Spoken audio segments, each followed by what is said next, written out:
everyone, and thank you for joining us today with the first episode of the Firebrands, the Fire of Life, a fun pirate adventure.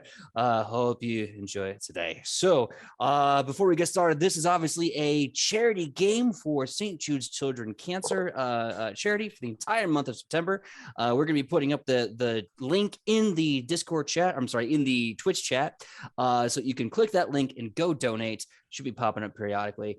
Please give what you can, anything you can, and we hope we have fun, and I hope you guys have fun watching us. That being said, there's some new amazing faces here, and I want to introduce everyone, starting with the person to my, I didn't know I was right the first time, to my diagonal right, Fee. Please, Fee, introduce who you are, who you're playing, and what your pronouns are. Hi guys, my name is Fee. I'll be playing Jaeger, Jaeger, the rogue, and pronouns are she, they. Yes, that bracket. Cool. Heck yeah! Hell yeah! Next up, another new face. Now I'm going the right way. Hold on. There we go. That's right. In this direction, you see Makai. Please, Makai, introduce yourself, your character, and your pronouns. Hi, hello. My name is Makai. You can call me Kai, Makai, Wana, handsome, anything that comes to mind. My pronouns are they, he, and tonight I'm playing Rally, the what's it called? I've never played this system before. What's it called? Oh, right, the champion. That's what it's called. This is a great start. Let's go. Hey, the best kind of Pathfinder is when no one knows how to play Pathfinder. That being said, huge thank you to Level 2 Hype Train already. Thank you guys so much. Please also make sure to give to the charity. And if this goes Level 5, as always, I will probably ruin my own game by something crazy. That being said, let's introduce all the faces that you've seen before. We have Ian. Please, Ian, tell us who you are, who you're playing, and what your pronouns are. I am the perfect follow-up because I've played the same character for over a year and still screw up my intro, Makai. Don't feel bad. This time, though, I'm playing Paddle, the Gripply Monk, and their pronouns are they, them. My name is Ian, or Bearded Scald on the internet, and my pronouns are he, him. Nice. And next up, Sydney, please tell us who you are, who you're playing, and what your pronouns are. Hello, my name is Sydney Rubino. My pronouns are she, her, as is my character, who has no beard, the pirate, and she is a human fighter. I love the name No Beard the Pirate. It's just as good as Seabeard the Pirate. It really is. And that being said, bringing it home, Michael Powell, please tell us who you are, who you're playing, and what your pronouns are. Well, I am the dastardly, dashing Michael Powell, and I will be playing not the fabulous one, but I will be playing Pippo the Magnificent, Goblin Gunslinger. Pew, pew, pew, pew, pew, pew. That is right. We have gunslingers and clowns, and this ought to be a great pirate game. That being said, my name is PJ McGaw. My pronouns are he, him, and I am the GM of Edge of Legend and Nat 20 Productions, and you're in for a treat because I'm going to be playing everything in between. And without further ado, here we go with the first episode of Firebrands, the Fire of Life. Now, each and every one of you, whatever your business has been as a Firebrand pirate, you get an invitation from a captain of the Firebrands. Now, this is a very rare treat because captains of the Firebrand are powerful and resourceful and experienced and very hard to pin down, as the Firebrands don't really have a strict charter, more like guidelines. And you get from one named Captain Cruz Alex. They invite you out to their ship, the Albatross Toss, which is this really strong ship reinforced with many guns and massive sails. Captain Cruz Balix definitely beams with pride that he stole this ship and renamed it about 5 or 10 years ago, and it's been using this ship to give them a lot of success and notoriety. Captain Cruz Balix meets you on the deck of the ship. I have to be careful how to say his name. Meets you on the deck of the ship. You see a dark red beard that ties off into little fuse knots. You see very long red hair that's kind of just knotted into a gnarled bow. in the back, a long blue coat. On the back, you see many different flags from different nations stapled to his long blue coat. And going down the center, you see a plethora of very big and unusual arquebuses, pistols, and other weapons of the pew-pew nature. And he offers you an opportunity. Yeah, that's right. The pew-pew nature. I see my players judging me. No. I'm actually, I realize that we don't have just finger crossbows in this game. Yeah. We have finger flintlocks now. You can only shoot once though, and then you have to spend about a minute reloading your fingers to do it again. Yeah. So Captain Cruz Balix meets you on the Albatross Toss, the deck of his ship, and he gives you your new assignment. And he greets you all with a large and loud laugh, and he says, "Welcome, my Firebrand pirates. It is an absolute treasure to see you here aboard of my boat. Listen, first things first, I absolutely love what you're doing. Smash, bang on, keep doing it. Secondly, so this job promises gold. It promises glory. And lastly, it promises adventure. You know, if you don't want any of these in your life, or you have something else that you'd rather push off and do, then you could go do it. But quite frankly, I'd say you're going to regret it later if you don't.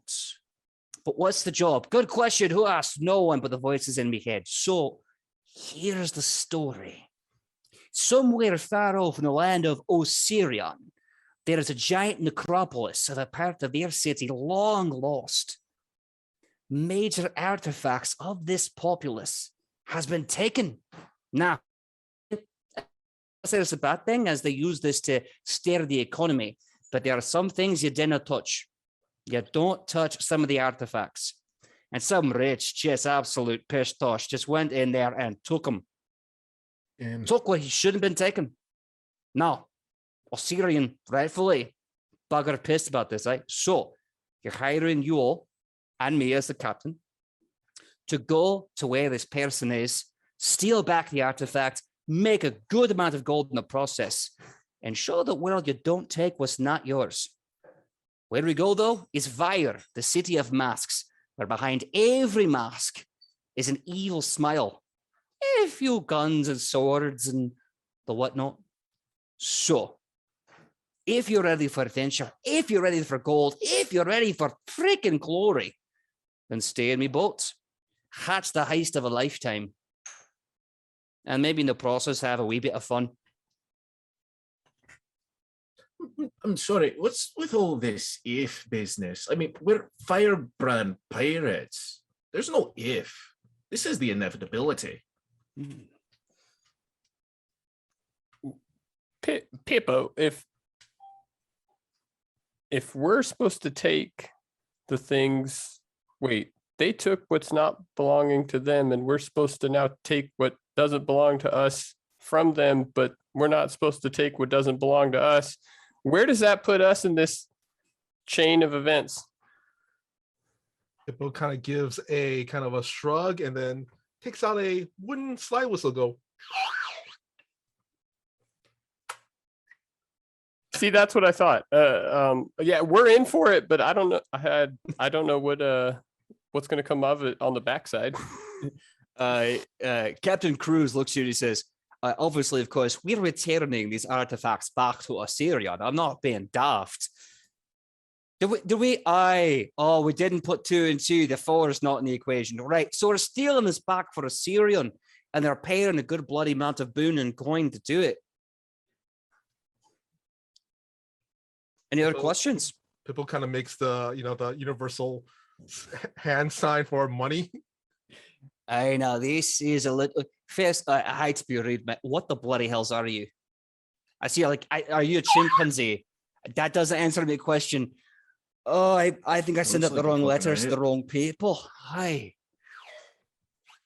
Oh, I don't know about that. I think you called the exact right people. No Beard is going to look around. Let's see. We have a. Now I need to look at everybody again. Pippo goes over to Paddle, tugs at his shoulder, and then pulls out kind of a stack of cards and starts kind of handing it out to everybody else on it in kind of in crayon. And you know how little kids sometimes write letters backwards and stuff?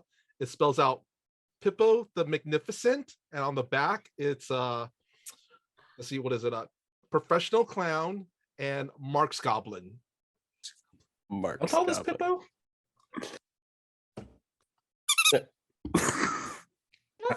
Out of character question, how tall is Pippo?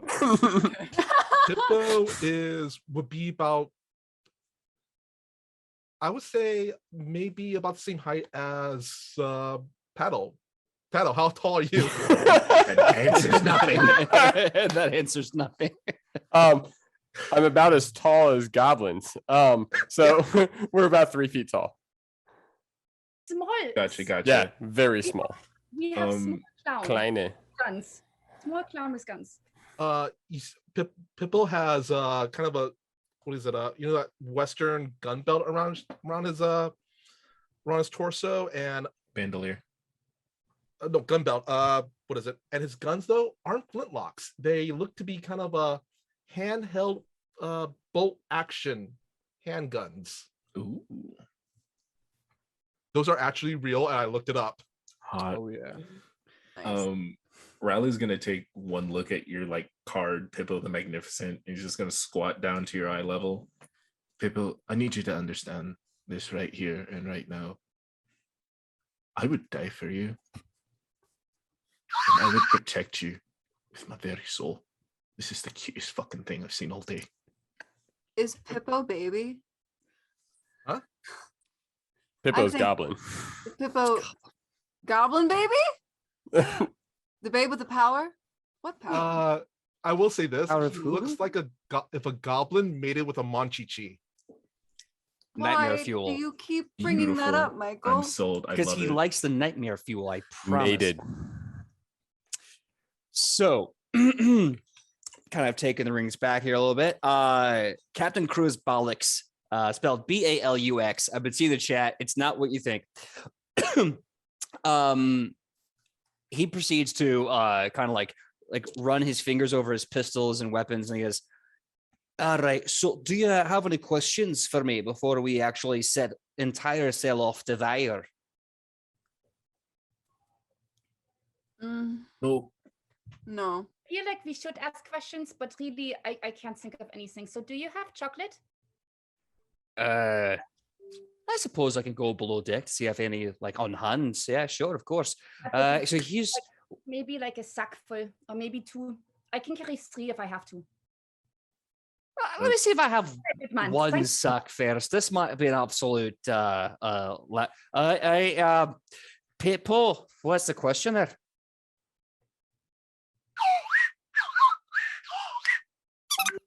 I think he wants to know why there isn't more chocolate, and really, I have to agree. Why isn't there more? Is that true? You want to know why is there not more chocolate on my boat?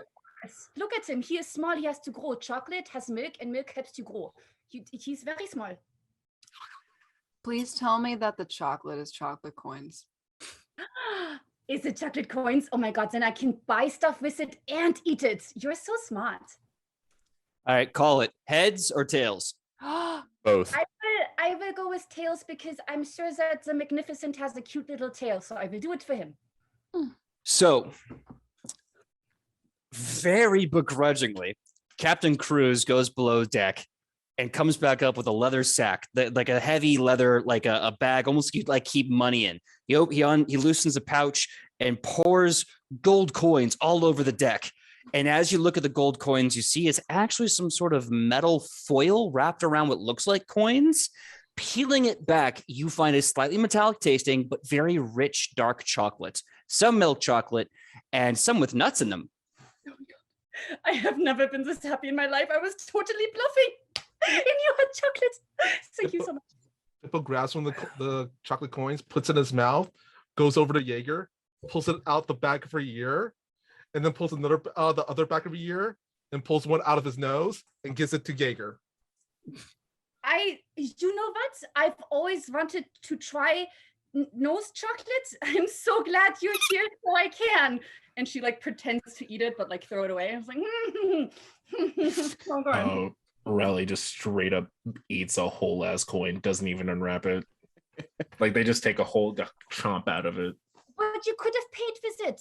If it's still wrapped up, I heard it has a lot of value. I bet it does, but it's also really fucking good. It's also really, really good. So Pippo's gonna run over to Paddle, kind of holds his hand, kind of informing he has a new trick, puts a coin in his mouth, makes a face, and then kind of puts it down his kind of little leotard, and pulls the coin from his backside, and kind of goes, ta-da! Really? Right. Sure. My friend here who likes nose chocolate. And immediately just like looks over at Jaeger. I have something to inform you of. There's more chocolate. Oh, I'm so full. But for the baby, I will do it. You should have really gone I mean, around if the you corner don't, for that I'll one. take it. Paddle looks at the captain. Mm-hmm. This is the best we got. We should probably leave. And he says, I agree. Listen, and he starts saying some sailing jargon, loosen the mizzenmast. I don't know, but he starts shouting some sailor jargon. The people on the deck start running around and getting the boat moving. The sails drop and everything starts taking off. And he looks to you and he says, all right, so approximately in a few days, we're going to be arriving in the city of Vire. The person who is responsible, sources in Osirian say, for taking 3 artifacts from the dig site is a Lord Malchus Doranzar. That's Lord Malchus, Malkus, Doranzar, Dorinzar. I will tell you now, my dear friend, I won't remember any names, but thank you for telling us anyways. Of course, it's the least I could do. So here's the thing. I'm going to be basically doing a bit of watching the ship while you're gone. I'm going to make sure this thing docks and that no one tries to impound me ship. So I'm going to leave the heist up to you. You can consider the boat safe haven. So if you have any questions about the heist, I recommend you start asking them now and formulating a plot, because you're probably going to need some sort of structure before you run into Vire all willy-nilly. Do we know who stole them? No, I don't know. I don't know who specifically stole them, but I know they stole them for Lord Malchus Doranzar. Malchus Doranzar, okay.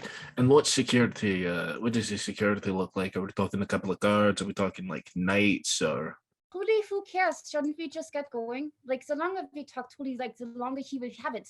And the longer my chocolate will be in the sun. And I really don't want to have melted chocolate. So we should I'll say this. I don't know how many guards that he has, but I believe he's a high-ranking Lord of Vire. It's probably safe to say he's got a large retinue of people. He's got three artifacts from Osirian. They are as follows. I'm going to say that the accent, so you guys can take notes if you want to.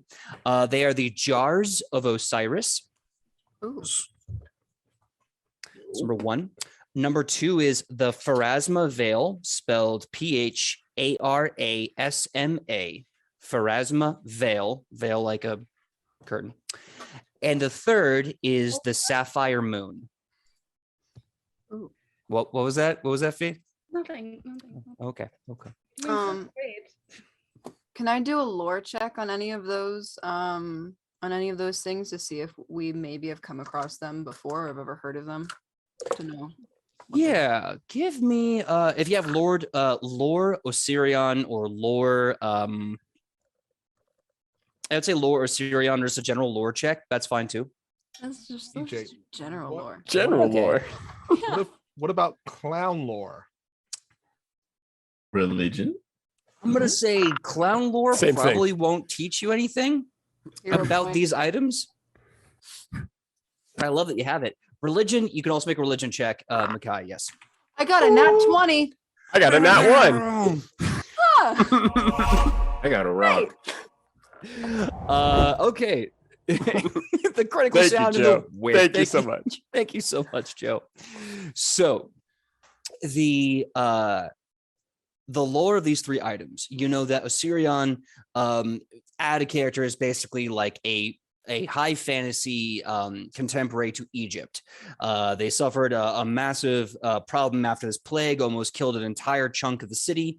And to help their money and their resources and just to stir the economy, they've opened up what was left in the necropolis for people to raid and take, paying to do so or selling things back to people here and there. But there are some things you're not supposed to take because those are very specific cultural artifacts.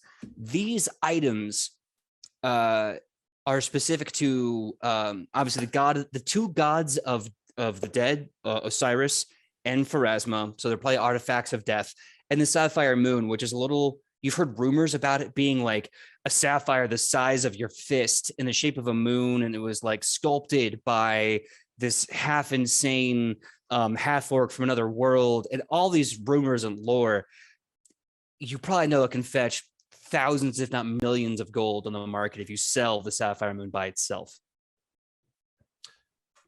Lies. All of it. PJ. Adel doesn't believe a word you've said. I rolled a Arcana check and I got 11 just to see if there anything magical about them. About anything magical about the items? You can assume. What was the arcane lore? What was the check? Arcana. Yeah, did you roll it already? Yeah, 11. 11. Okay, 11. Sounds magic AF. Like that sounds like a lot of magic. Pippo just kind of be there, kind of like a finger in his ear. Oh. Just kind of just looking. Mm-hmm. Relatable. I'm glad I didn't have ear chocolate now. Just As it was gross. Makai. I got a 22 for that religion check. Okay. You can absolutely confirm Osiris and Pharasma are both gods of the dead. The sapphire moon. The moon is used in a lot of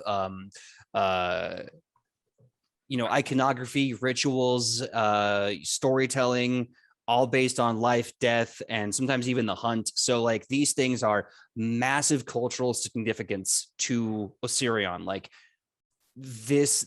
stealing these from these people was a massive, just kind of a giant dick move. Ooh. This is we should probably get on this sooner rather than later. This things like this I've seen all the time lead to wars, outbreak, riots in the street. It's only a matter of time before people start pointing fingers. And I mean, technically, then you can break them off because pointing fingers is very rude. And so he's breaking somebody else's fingers. Like, hang on. Digits aside, if we're gonna make it there, how long do we have to get there? And how long ago were these things stolen? Hey, these things were stolen, I guess about a week ago or so. It took me a few days to rally you folk. So it's been about a week. But the good thing is that my intel has told me they believe 3 large items are being kept in a place that Lord Doranzar owns called the Final Throw. Well, he's one of the people that owns the Final Throw. It's essentially a giant casino and gambling den that also has a circus inside. It's a huge cultural significance for the city of Vire. So it's one part circus, one part casino. Somewhere in there, these 3 artifacts are just pishing away. So Jaeger was onto something. How many more gold coins do you have? Wait, so you're telling me that I can go there, let's say it's like five chocolate coins, and I could come out with 20 chocolate coins? I mean, if you can get away with lying and cheating, I mean, that's half the fun. Okay, we should go right away, just right now. Yeah, we're start leaving right now. In the meantime, I'd like you all to start formulating a plot because again, I'm anchored in the dock the entire time. Sure. Out of character, what we're going to do is, as you're arriving, you have to formulate your heist. Now, what this is going to be is you're going to give me a skill check and a skill roll to attempt to do the heist to break these 3 items out of the final throw. And we'll go from there. So really fast, each of you can pick a skill check that you have that you're really good at. And I want you to kind of tell the tale, if you will, of what this is going to do during the heist, incrementally. So who wants to go first? What our skill would do for the heist? Exactly. All right. But I Cool. think for every heist. Okay, no, everybody just quiet. Let me paint a picture. I'm not very good at painting, but let me wave a tale with my words. So imagine darkness. I said quiet. Imagine darkness. So technically imagine nothing. And then you just hear small little pitter-patters, but nobody knows where I am. Ooh, am I left? Am I right? You don't know. And then suddenly I have the treasure. And that's what I call being stealthy, my guys. Okay, so we'll call that a stealth check. Why don't you roll that now? We'll get back to you in a second. Just remember the number. It might be a little bit. Sydney, you were saying something. What was your thought? The check with what die? The D20 and this add your stealth. Okay, cool.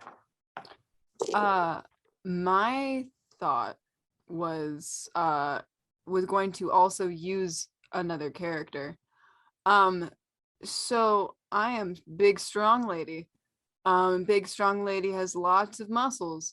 And big strong lady can probably get into a fight that would distract people from the real problem.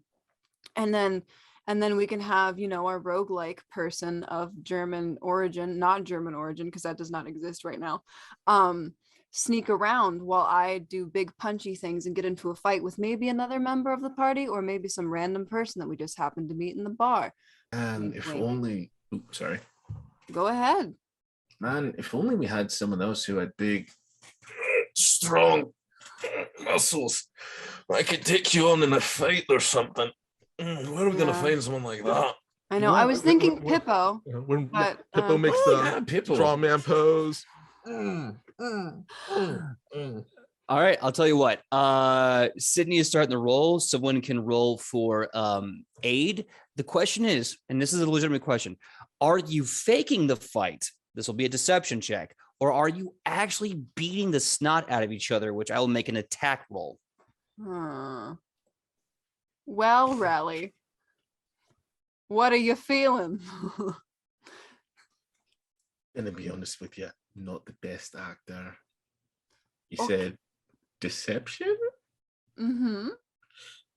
Deception. Okay. I'm not the best actor, so if you just want to punch me a couple of times in the face or rock you one in the stomach, and then we'll just really just focus on grapples, locks, maybe a body shot or two. Suplex me if you can do it. That'll be fun. I can always just hit you with my cane too. I like this plan. This is a very good plan. Yeah, and just whack you a whole bunch. I'll say that you stole my coin purse or something. No, not the purse. All right, so we're going to make that an attack roll, it sounds like. Yep. Okay, this is going to be fun on a bun. Okay, so Ian, what is Paddle going to do to help the heist? I think Paddle's going to take care of the one thing that unfortunately gets lost in a lot of these heists, which is the getaway. I want to try to use my sailing lore and down to some sort of, I'm not saying an entire galley, but some sort of small ship. So I guess Paddle could paint you a picture. Imagine something, because nothing is way too hard, like a boat in the water with sails and a paddle. And I will get you out of this place without anyone noticing we were ever there. You sound so believable. I trust you with at least like one coin of mine. Is it the chocolate one? It matters. You will get one chocolate one and the other one will be a fun surprise. Okay, so I'm hearing sailing lore to sail the boat out quickly and silently. Yes. Okay. I think normally that's a stealth check, but I will take sailing lore because I can do stealth as well. Dealer's choice. Up to you. Do you want sailor's lore or stealth? Stealth is going to work. I'm going to take stealth. Okay, sailing stealth. That's awesome. for sure. Awesome. Awesome. Okay. I'll just go ahead and throw this little tidbit out. If anything goes wrong, let me talk to the guards. I'm pretty sure I can smooth things out if need be. Can I Okay. do? Smooth it out because like technically nothing is crinkled. So if you smooth it out but nothing is crinkled, what are you smoothing out? You seem like a smoothing bad out the- liar. No. You're smoothing out the thing that will inevitably become crinkled because no plan survives first contact. But if we do everything smoothly, there will be no crinkling. You're going to look me right now in the face and say you've done everything smoothly every time, every situation you've ever been in? Have you, okay, I need to go back to my, have you not listened to me when I said imagine Honestly, no. nothing but little pitter patters? That doesn't speak for things going wrong. That speaks for me being brilliant at pitter patting. Okay, yeah, sure. So if anything goes wrong, just let me talk to the guards. Okay. Got it. I'll have the whole thing smoothed out in 10 minutes or less. Get in goddamn teeth. Last but not least, Michael, what is your skill check that you are going to use? When Jaeger said everybody be quiet, the entire time he had his hands over his mouth. Sure. So it kind of looks like it's now his turn. So he's going to go in a whole kind of description of what he's going to do with a series of hand gestures, this, and the only person that's going to actually understand what he's saying is going to be Paddle. Okay.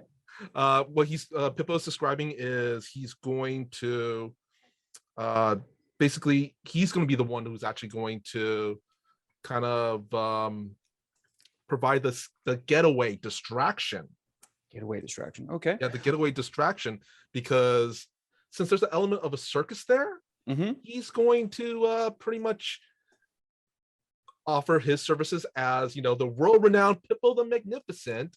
Yeah. And, while everybody's, doing their thing, he's going to put on a show, with his, guns and everything, just kind of distract everybody from kind of, we're doing this, they're paying attention to Pippo. Right. So it sounds like a deception check to me. Fee, can you give me what that stealth check that you rolled was? Everyone else roll attack for Sid and Rally, for Sid and Mackay, stealth for Ian, and deception for Michael. Fee, what was that? What was that stealth check? Third, I can count 35. Heck yeah. Would that be unarmed melee strike, or would that be like an athletics check? Well, I did hear you wanted to beat him with your cane, so I'll make that a weapon strike with the cane. I got a nat 20. I love to hear it. You hate to see it, but I love to hear it. What was your roll? You know what? I'm not even gonna tell you because there's no point. Okay. There's no point. And we're just gonna say that before this, she had a lot of rum. Oh, okay. To make her acting more believable because she's method. And she drank a lot of rum, and she completely misses every punch that she throws. Okay. Ian, what is that stealth check to get the boat out of there? I feel like this Nat 20 Productions channel has been quite nice to our guests. I got a total of a stealth check of 16. Good to know. Good to Just know. want to let you know that's with a plus 13. Oh. Yeah. Ooh. Michael, what is your deception check, my dude? Actually, not too bad. Got a 26 on this. Okay. Gotta love that untrained improvisation. Hey, Yeah, so good. So I'm gonna tell you the tale quickly of how your heist goes wrong. Oh no. But I was pitter-pattering. You were pitter-pattering very quietly. PJ, As you imagine nothing. Okay. Just darkness. Imagine nothing. I'm there. So let me tell you what happens. So firstly, the distraction goes off. You go to the final throw. It is a large circular room that you see no windows. You see gaudy art. You smell very pungent incense. You are basically being removed of all your senses and your sense of time. This is a casino. They want you here all day wasting your money. They do not want you to know, like, oh, you need food and you need to go home. Nah, forget that. After pounding a few drinks, unfortunately, No Beard starts swinging wildly. Taking this as the cue to fight, Rally turns, cracks her in the jaw. She goes limp and drops.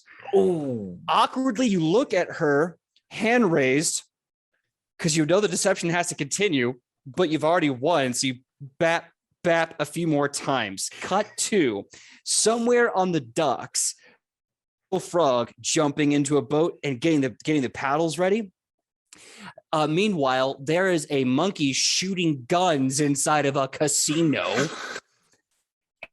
And somewhere in this absolute flustercluster, in the darkness, in the shadow between shadows, there's someone dancing through like some synchronized swimmer through ink that they have just been training their entire life. You find these 3 beautiful ornate treasure chests lined up with the name of the artifacts right in front of them. You grab them, you pick them up, you start making your way out. As you do, you see No Beard unconscious on the ground. You see Rally confused with a ground and pound situation ready to happen. 30 guards break out saying, "There they are," and crack him over the head with the blunt end of their spears. Micaiah, Rally, everything goes dark as 30 people overwhelm you. You proceed to bolt out of the casino, Fee, with these 3 heavy treasures in your chest. Then you see your goblin monkey friend shooting his guns in the air and doing tricks, and someone goes, "He's got a gun!" And 20 guards come out of nowhere and start beating him with the blunt end of their spears until he falls unconscious. As you leave the casino, you see Paddle in a boat. Paddle, you are just going crazy until suddenly you see a bunch of guards on another boat wearing a mask on their face, swords and spears drawn. And you give me a quick little perception check for free. Ooh. Got a 19. You can hear muffled under these masks that are being worn on these guards. You can hear his voice going, "There he is, boys. Just like they say he'd be. Get him." And they start shooting nets at you. And they jump into your boat and they just hammer you unconscious, the blood end of their spears until you black out. Fee, as you jump, you see the boat, you see your friend, and as you turn around in quick terror and confusion, 20 guards are at you with saps and their spears. Crack! And they crack you in the face. Everything goes dark. The heist. I want to say it's all of your fault. The heist was so good until it wasn't. Now, you all come to the sound of birds chirping, squawking, a slight breeze, and then you see stone all around you and a large gate. Looking through the gate, you see guards laughing at you, and they just laugh as they say, "Welcome, outsiders and vagrants, to Dunrock Prison. I will recommend, if you are prying lot, to speak to your guards now. Get things settled, yeah? Because tomorrow, you'll never be seen again." Okay, but I just want to say, if it weren't for all of these guys, I would have gotten away. So really, your laughing is just going onto deaf ears because all I hear is applause. Applause for doing a good job. You wouldn't have done what we have done. Would you have been beaten up by like 60 people? I don't think so. Where is your fame? What are you laughing at? Idiots. All of them. But also, do you have chocolate? You know what? I'll do something with that. Your choice, Fee. You can give me an intimidation check or a diplomacy check. Wait, not my 2 best skills. oh. Yeah, Wait. You're telling us that you rolled stealth, your best skill first? What? Wait. What did you say? To diplomacy or okay? Yeah. Intimidation. Okay. I mean, if somebody wants to gift me with a natural 20, that would be the time. How much is my modifier? That's okay.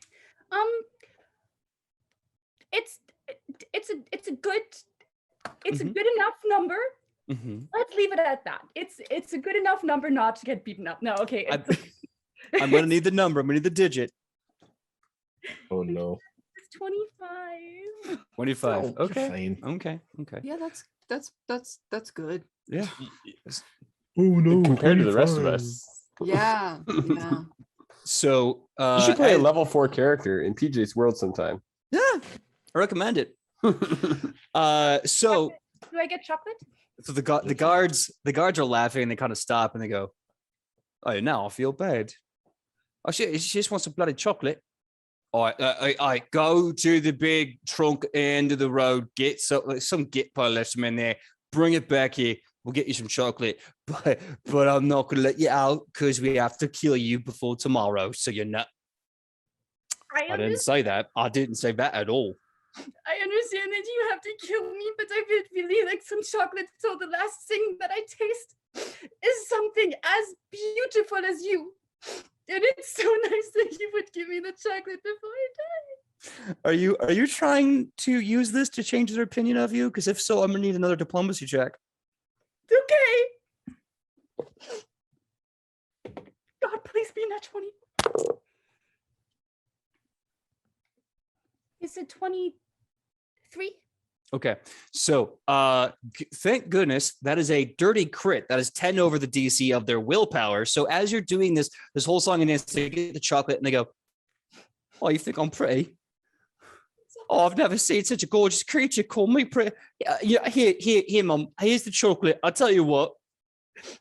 I'll make sure they kill you last because I think you're really, really good and I really like you. I like you too. Right. Thank you so much. Okay, wait. Now we're choosing order, and I'm involved. Who's going first? I feel if there's a last, there's a first. Who's on first? What's on second? I'll take first. I don't know who's on third. So PJ. yeah. While he's kind of providing this kind of distraction, I was wondering if I could roll my thievery to kind of pickpocket the guard to see if Pippo could kind of slide of light finger anything like keys or something that might be useful. Sure. Go ahead and give me a perception check before you decide to thievery this guy. Thievery this guy. Okay. Calculator. Burglarize him. Plus this. 26. 26. Did he go for production value or What was that, Fee? did Ian go for production value? Like, where did he go? Is he dead? No, he'll be right back. So you look on his person, and as you're like, you see that all he has is his spear and his uniform and his armor.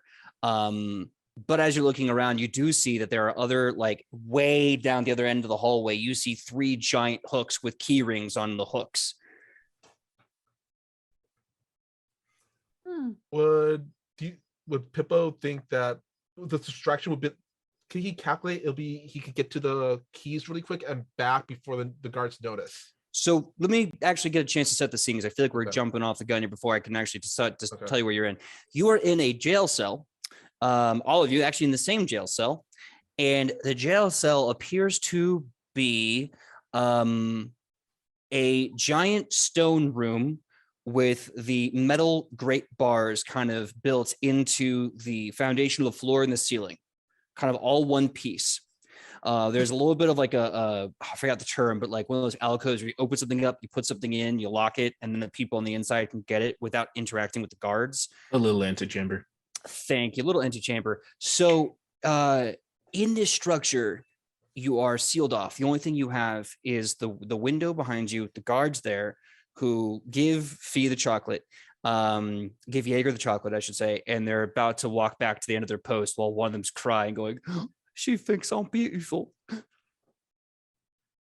So you have your environment to look around. You can kind of also get some information about your environment if you want to do some small like checks. You also happen to hear them saying something about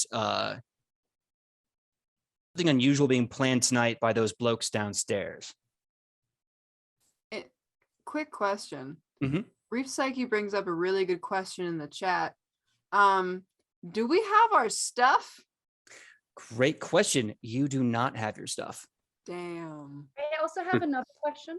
A logistic one, if you would. Sure. How far apart are the bars of the cell? They are approximately 6 inches apart. So like, well, I'm gonna say 3 inches. They're about 3 inches apart. So if we squeeze Pippo really tight, we can just kick him out. Here's the thing with goblin heads. They're shaped like footballs. Actually, And it's real unfortunate. Well-headed kid. technically Sideways. that actually might sideways. work because I do have an ability called contortionist. Yeah. Before we go kick it off, let me get some checks. I need a survival check from someone, a nature check from someone else, and let's go with lore engineering. If you don't have lore engineering, we'll just do a general lore check. I'll take nature. I'll take the survival if no one else wants to. No. Jaeger, if you want to take this nature check because you're rolling higher as a guest in this stream, please do so. Also just nature because for reasons that PJ knows already. Okay, nature check. Sydney, what was you said something? What was Oh, I was gonna take the survival check, but Makai totally got this. okay, Makai, I can give you a religion check, my dude. Oh, fuck it. Then you can take the... Sweet, because Works out, baby. I got a 29. 29 survival. Let's see here. Let me give you one for everyone. Ian, your choice. Ooh. Okay. Did you already roll one? Nope. Okay, good. You can do engineering if you want. Michael, you can also do engineering if you want. Or between Pippo and Paddle, you guys could choose either a very check, a high lore warfare check, or a lore underworld check. What about the clown lore? I'll let you roll it. I don't know what I'm going to give you. It's just going to be. I was gonna say from the that, ether. or instead of engineering, I was wondering if I could roll a crafting.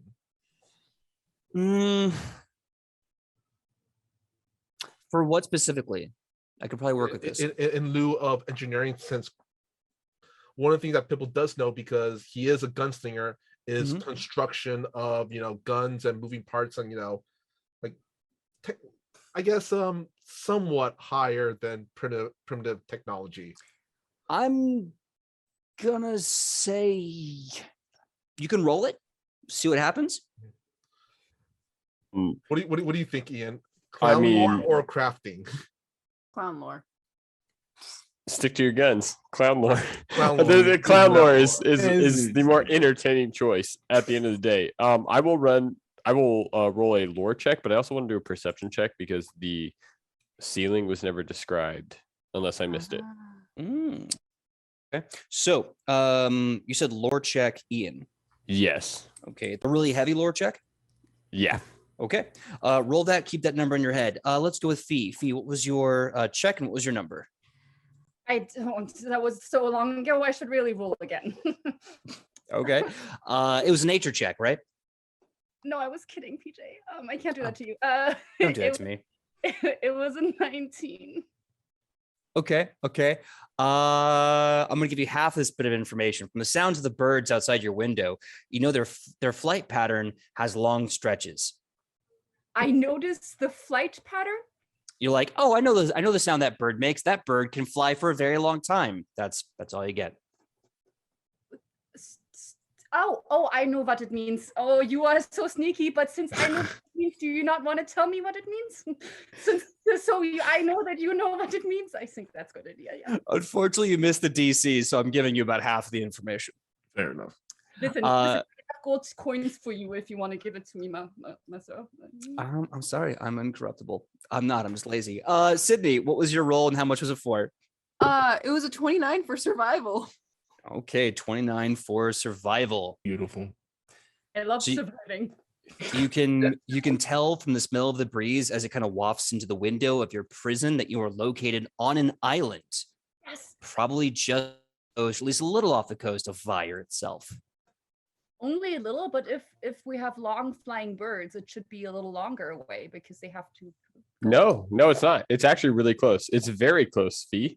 Just let it be really close, like 10 yards. Yes, that's it. It's 10 yards away from the coast. Look, it's very close. If I got a higher nature check, I could probably tell you how far away you are. But right now, it's like, I think we're close. But you know that you're on an island off the coast of Vire. That's what you two have figured out. Sounds like a great let's- vacationing spot. Just saying. Ian, what was your check and how much was it? I got a nat 20 with a +0. So I just rolled high to see what would happen, and it paid off. And this is for like the crazy high lore check, Yep. right? It is. Okay, That's okay. exactly it. So first of all, I want to tell you, because you said you want to look up and see the ceiling. This is definitely a brick ceiling. It's a little vaulted, I should say. Whatever. The point is that it's a solid brick ceiling. But with the nat 20 check, you're noticing that the guard rotation that's happening as you're spending your time in the cell suggests that these guards must leave at some point. And knowing that this is on an island, there are boats that come and go from the island. However, there is a rumor that you're hearing kind of talking around the prison that there is a secret tunnel hidden somewhere in the basement deep in the prison, a secret tunnel hidden in the base of the prison that leads back to land. Odds are the guards use the boats, but the tunnel is open. If I sing Secret Tunnel, will we get pinged for copyright infringement? Will we? We probably will. As long as it's 6 seconds or less by parody law, I think we're okay, but that's up to you. Secret Tunnel! Secret Tunnel! That's what you got. And we're out. We're out. We're out. We're done. Makai, what was that religion check? That religion check was a hot, nasty 31. 19 plus 12. That's math, right? Oh, 19 plus 12. That is, yes, 31. So as the guards are walking away, not the one that was talking to Fee, because he's too pure for this world, apparently. The other guards around him that are kind of laughing about this guy. You notice they have a very unusual weapon on their hip. It's not the same sword, short sword, or spear. You notice what appears to be the same size as but it's definitely what looks like a butcher's cleaver or a shaving razor the size of a short sword. And as you continue to look at this weapon on their hip, you remember from this razor blade rumors about a secret cult entity known as the Skin Saw Man. Most tales about this secret group end in disappearances, possible sacrifices, but no matter how the stories that you've always heard go, it is always bloodshed. And it's fire after all. Love that for us. Oh, but guys, sacrifice doesn't have to always mean like a bad thing. Lighten up. You're right. And They what'd you just say really this like a place was close called? shave. Can I also just say that the size of that knife equivalent to Pippo and Paddle, those would be bastard swords? I mean, you could say that. I think it'd definitely be about the size of your, it'd go up to like your torso. Okay, And Say what'd you about a bastard s- sword. And what'd you say this place was called? Like this cult was called? This cult was called the Skin Saw Man. The cult of the Skin Saw Man. I'm gonna. Is It's a there nope. anyone else you need to do with? The skin saw man cult is a nope. It's a nope. This is gonna be a no from me, Totally dog. The opportunity in every place you go. Okay. So you're kind of putting two and two together, Makai, and there's a Oh, very yeah. solid chance that since some of these guards are carrying this weapon and they said you'd be dead by morning, they're probably going to throw your body to the Skin Saw Man.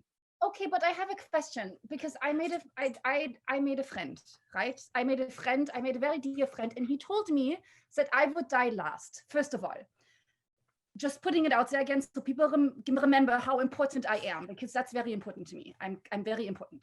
Yes. What's No. your background again, Fee? Do you want me to tell? Sure, why not? So I'm the chosen one. Anyway. So I have to die last, first of all. That's so great for me. And I mean, it sucks for you guys. Oh, sad, but great for me. Anyways, so I have a question. If we are going to be sacrificed, that will happen in an order, yes? We will be sacrificed in an order? So as you're saying, the guards are long gone at this point, the other end of the hallway. When you say like if we're being sacrificed, it's an order. My boy, I don't know if he was little or a boy, but did he also carry one of those things? Or was Your boy or does was- not have a giant razor on his hip. That's the other 3 guards that are making fun of him. I'm sorry, so I like seduced the wrong. Jeremy. It was Jeremy. Yep. There's always a Jeremy. Mike, really fast for the giggles, please. What's your clown lore check? Much like Ian, I have a 0 in my intelligence modifier, but I rolled a 20. Pippo and Paddle. Let's do it. All right, I'm gonna have to get up so I can pull a miracle out of my ass. Hold on. Pippo did that earlier. Yep. Okay. You know from gauging crowd reactions after you do a trick who's in on the joke, who's in a group and who's not. Knowing that this one guard is definitely ostracized, you can tell there's a clique that goes beyond the normal prison guard routine. That being said, knowing that there is boats that take you off the island in a secret hidden underground tunnel, it is safe to assume that these guards have to not take the usual path to get out. Furthermore, if they are getting off this island, it has to be in the tunnel in the basement. And judging by the fact that their complexion is a little more pale, they have not seen the light of day in quite some time. You're learning from how to entertain and read an audience that some of these guards are definitely involved deep in the basement where the secret tunnel is. Pippo kind of looks over at Paddle and just goes, What just Paddle immediately Paddle somehow turns to everybody else and understands goes, all that. Paddle understands all that from that. okay, look. And just gives you the entire lowdown. Just everything that he learned.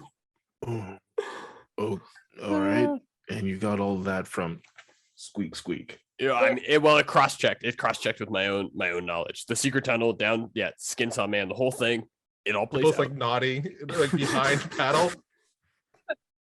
That sounds so logical, and I'm so here for it. We should say hello, if anything. We're gonna die anyways, so let's say hello. Let's stay. Let's make it cozy. I still have chocolate. I feel like we should get out. I don't know if I want to stay. No, I'm not entirely. out of here. Okay, great, cool. Pippo's gonna tug at Paddle's shoulder and kind of makes the kind of a sneaking hand motion and then points over at the where the keys are. Okay, that'll work, Pippo, but we first have to get Jaeger like on board with not staying. So let's work on that first. Jaeger, we're not staying. We gotta go. You know what? Since you asked, since you just told me, I will just go. But next time you really convince me. I'm just saying that would be so much more entertaining. Skin Saw Man. There shouldn't be that much Colt Skin Saw Man. There shouldn't be much more explanation needed. Pippo's gonna kind of pull at his cheek, which is really elastic, and then make a sawing motion and just go shake his head. No. Okay, but maybe he saw us because he wants nice artwork on his skin. You don't know that. Right, Anyway, but you still want to wear that artwork maybe because it's your skin. So we should leave. Don't judge. Anyways. Oh, I'm gonna judge. I'm gonna judge on this one. I try not to in most situations, but this one, I'm gonna judge. How do we make a group deception check in the middle of the arguing we're having in the center of this so they don't suspect we're trying to break out? I will look up at Nobier and just goes, "Are we done with this yet?" I wanted to ask if I can try to steal the keys that Pippo pointed out to us. Okay. So now you're talking. Yes. Let's plan the prison break. Now we're going to checks. We're going to need some choices and a new plan. Hopefully one that involves less knocking people out and shooting guns on the air. One that can really get you out of a massive island-based prison with only a secret tunnel or a few boats to get you back to the city of Vire. I think we actually have the upper hand because our first heist failed specifically so we could bring down this cult. Mm-hmm. If we didn't fail the first time, they would have kept existing. So we've honestly done the world a service. So we'll see how this breakout happens. I just want to say, technically, we haven't done anything already, because so the world might never know about us because we might die. But good thinking. I like. You're the one who wanted to stay. Yes, but then you convinced me by just pointing things out, and then suddenly I was convinced. Telling you that something is going to happen and making you do it is not the same as convincing you. Why get are you that, right? thinking so hard about it? Do you want me to stay here? No. Why are you not thinking at all about it? I don't. Why should I? Either we stay or we go or we do things. Let's do it. Anyways, or do you want to stay Pippo's here? gonna tug at Nobeard's pants, just kind of look up to her and goes, "Are we still doing this?" Nobeard just looks down at Pippo like, I don't know, sweetie. I'm just along for the ride at this point. I don't know what we're doing. All right. So,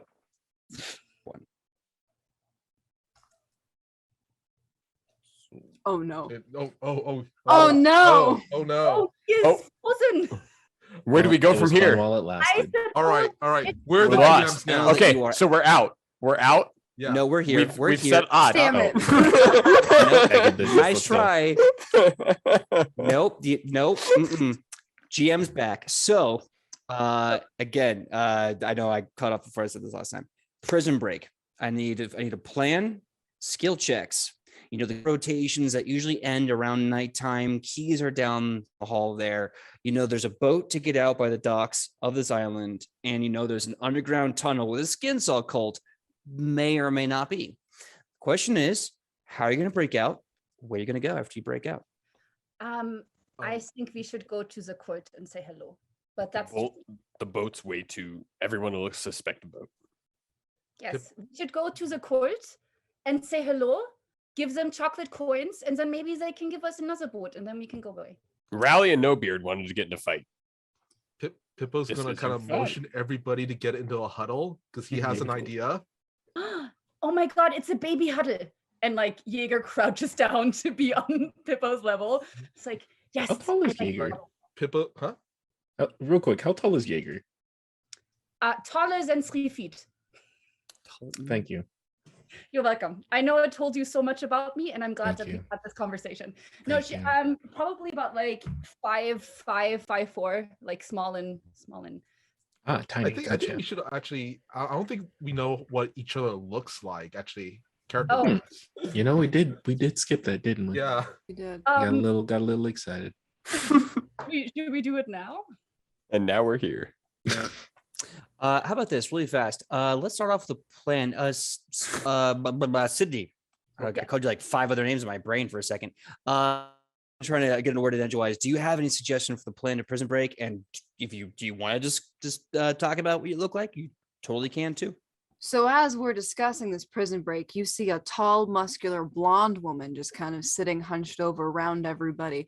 She's got a few scars and a sword cane that you aren't supposed to know is a sword cane, but I ruined that just now. Oop. And you So see a cane. she's got a necklace with a pearl pendant on it around her neck, and she's got 2 double braids and a pirate hat, and that's what I look like. And I'm clean shaven because I don't have a beard akin to my name. So as far as the prison break goes, we clearly have 5 people here that are very chaotic. So I feel like our prison break should be just as chaotic. My thoughts were to try and roll some chocolate coins out of the cell to call back the guard that was so akin to enjoying Jaeger. Let Jaeger distract the guard with her chosen one ways. And while she distracts the guard, I conk him on the head with my fists and knock him out. And if that doesn't work, I was thinking Rally could then take them by the scruff and then pull them into the bars, and then that might knock them out. And then we could then steal their clothes and their items, drag them into the cell, and hopefully they'll have the keys on them at that point to get us out of here. I like this plan. It's a good plan so far. I like that. It is a good plan. Pippo's counter plan to that was he was gonna wait for everybody, nighttime, everybody's gonna be going to sleep, kind of create kind of a little, how you put pillows over some blankets as a kid to pretend you're sleeping. Right. Pippo's Right. going to do that with his, and he's going to kind of, as a what do you call it, a monkey goblin, climb up to the ceiling and squeeze through the top of the bars, and from the ceiling climb over to where the keys are, use his tail to grab the keys, and then kind of sneak back over to the cage and unlock it that way. We all sneak out without alerting the guards. Sure. I know I mentioned this. I don't know if this was received, but the idea is the metal of the bars go into the ground and into the ceiling. It's kind of like it's Mhm. you can't squeeze over the thing because it literally goes into the ceiling and floor of your thing. Would I be able to use my contortionist ability to squeeze through? I can actually consort and kind of squeeze through as a contortionist. Sure, absolutely. You could do that as well. Let's try to combine these plans. One point of also notice, you don't have the sword cane on you. They took all your equipment, if you will. Ah, yes, that's right. No worries. I can use my hat to wrap it around his head and then pull him into the bars and knock him out. And again, if that doesn't work, Rally is also very strong, and they can do the same thing. So maybe we just body slam them into the Sure. things. I like that. Yes, Fee. So I would just like to say that I am really good friends with the shadows, and they can like help us out and like just get the keys for us.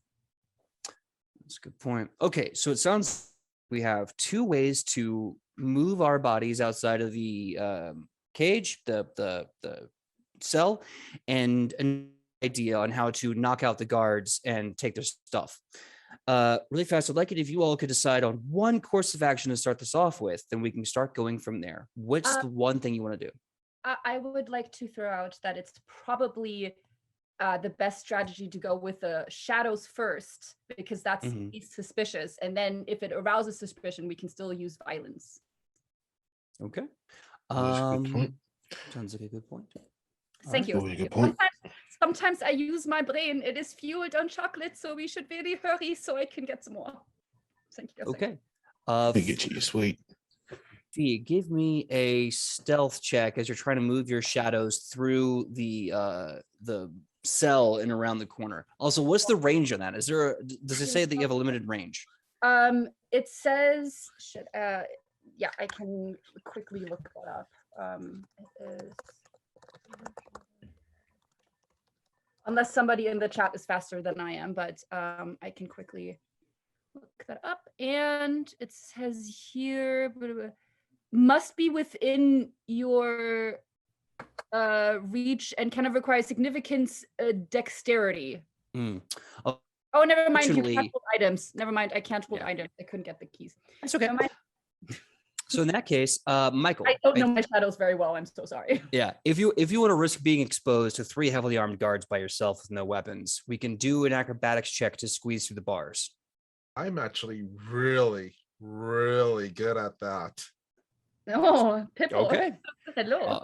All right. Give me an acrobatics check to squeeze through the bars. All right.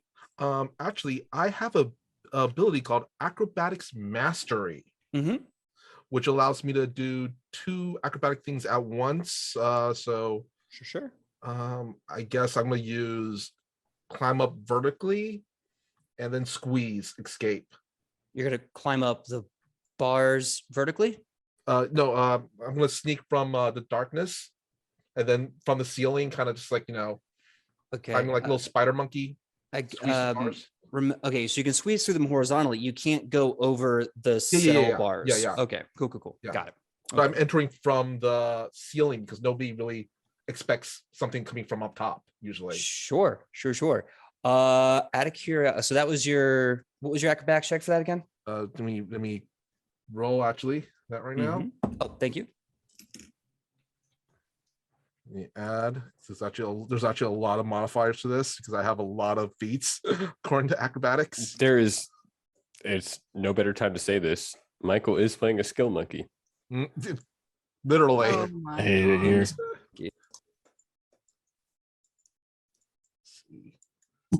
That is also, do I get, I have, that's athletics to climb. Never mind. That would be 33. Okay. Yeah, you climb up the ceiling like a spider monkey chip, and then you start squeezing through. It's really rough. It's a little hard, but you're able to get the body through, and you're climbing on the ceiling. I need to know, what is your bonus to your stealth check?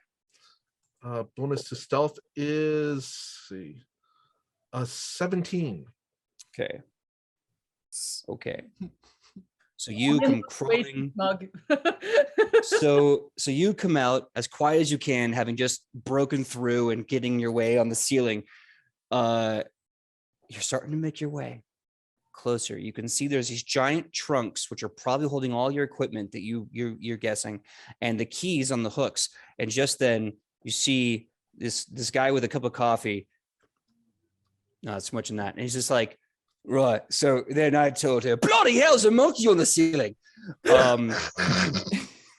As with a total of 35, they look and they see you and they go, bloody hell. And they go, get the weapons. No, kill weapons. They're gonna die anyway. And then 4 guards run and get spears and start like trying to poke at you. Now, you have 2 options. Number 1, you can run back into the cell, or we can roll initiative. I was wondering if I can do this because I have my Acrobatics Mastery allows me to do like 2 things at once, acrobatics wise. I was wondering, you already used both of those actions to climb up and go through the door. Yeah. This is where you're being spotted. Like I said, you have 2 options. You can either A, go back to the cell, or 2, roll initiative. Now, initiative doesn't mean you have to fight, but since they're trying to stab you, you weigh those options. So what do you want to do? You know what? I will roll my initiative. Okay. Go for broke. Okay. Well, it was so nice knowing you. I will hold you dear in both my nose, ear, behind, and heart, since that is where the chocolate went. And I will see you in the afterlife, dear friend. Thank you so much for your services. Anyways, guys, death. How do we feel about it? And what is the order of which you will die, since I will go last? So Michael, I'm very sorry. They rolled a critical on their initiative. What's your initiative? See, I do have a ability called that actually as a gunslinger called initial. Let's see, 10 paces. So let's see.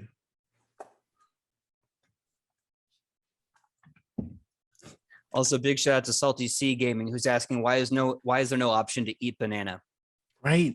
Damn. I agree. There's got to be a banana option. There's gotta be. Wait, no. Improvise. Duh. There you go. Lore clown. That would be banana? 30. 30. Okay. Good to know. As long as you get to use it like you do in Mario Kart when you're in front of everybody. Yeah. So the guards are still going to go first. And there's 4 of them with spears. They start running up and they start trying to attack up at you. First one, and let me know if this is going to hit your AC without your armor on. So the first one is going to do a roll of hit. Does a 27 hit you without armor? That does. Okay, that means that's going to hit. We haven't played level 8 before.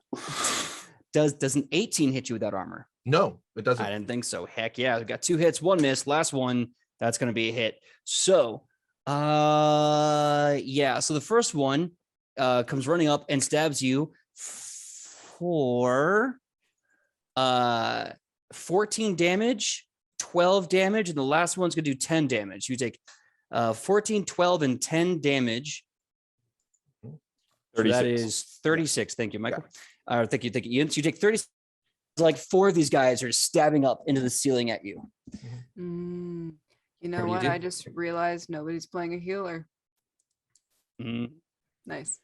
So, Michael, Nope. what do you do? You're on the ceiling. These massive long spears are just being thrust up. You're getting hit and nicked and stabbed. What do you do? I was wondering if I could use one action first Mhm. to. The first action would be to grab the keys with my. I guess would I be able to grab my keys? The keys with the hand from the ceiling? Is that hand 30 feet long? Oh no. No. I do have a fleet. If I could get to, would I be able to get me to the keys? Yes, if you use an acrobatics check, you can basically climb at your full speed per act. Oh, actually, then if Half, that takes I'll in give you play, that half. actually then activates my acrobatic mastery, then, which I can make 2 acrobatics style movement things in one. Sure. Sorry, I lied. Do you have any feats that make you better at climbing? Yes, I do. I have. I was gonna say, yeah, then odds are you can probably take your full movement per. So yeah, if you want to do that, give me an acrobatics check to use 2 actions to move, or I'm sorry, 2 movements on your action. Wait, 2 move. You said you can use acrobatics to move twice, right? Yeah, but you do twice, but that's usually as a 1 action. Yes, that's what I was saying. Yeah, Okay. the 1 action to move twice. So I just need 1 acrobatics check. Okay. Yeah.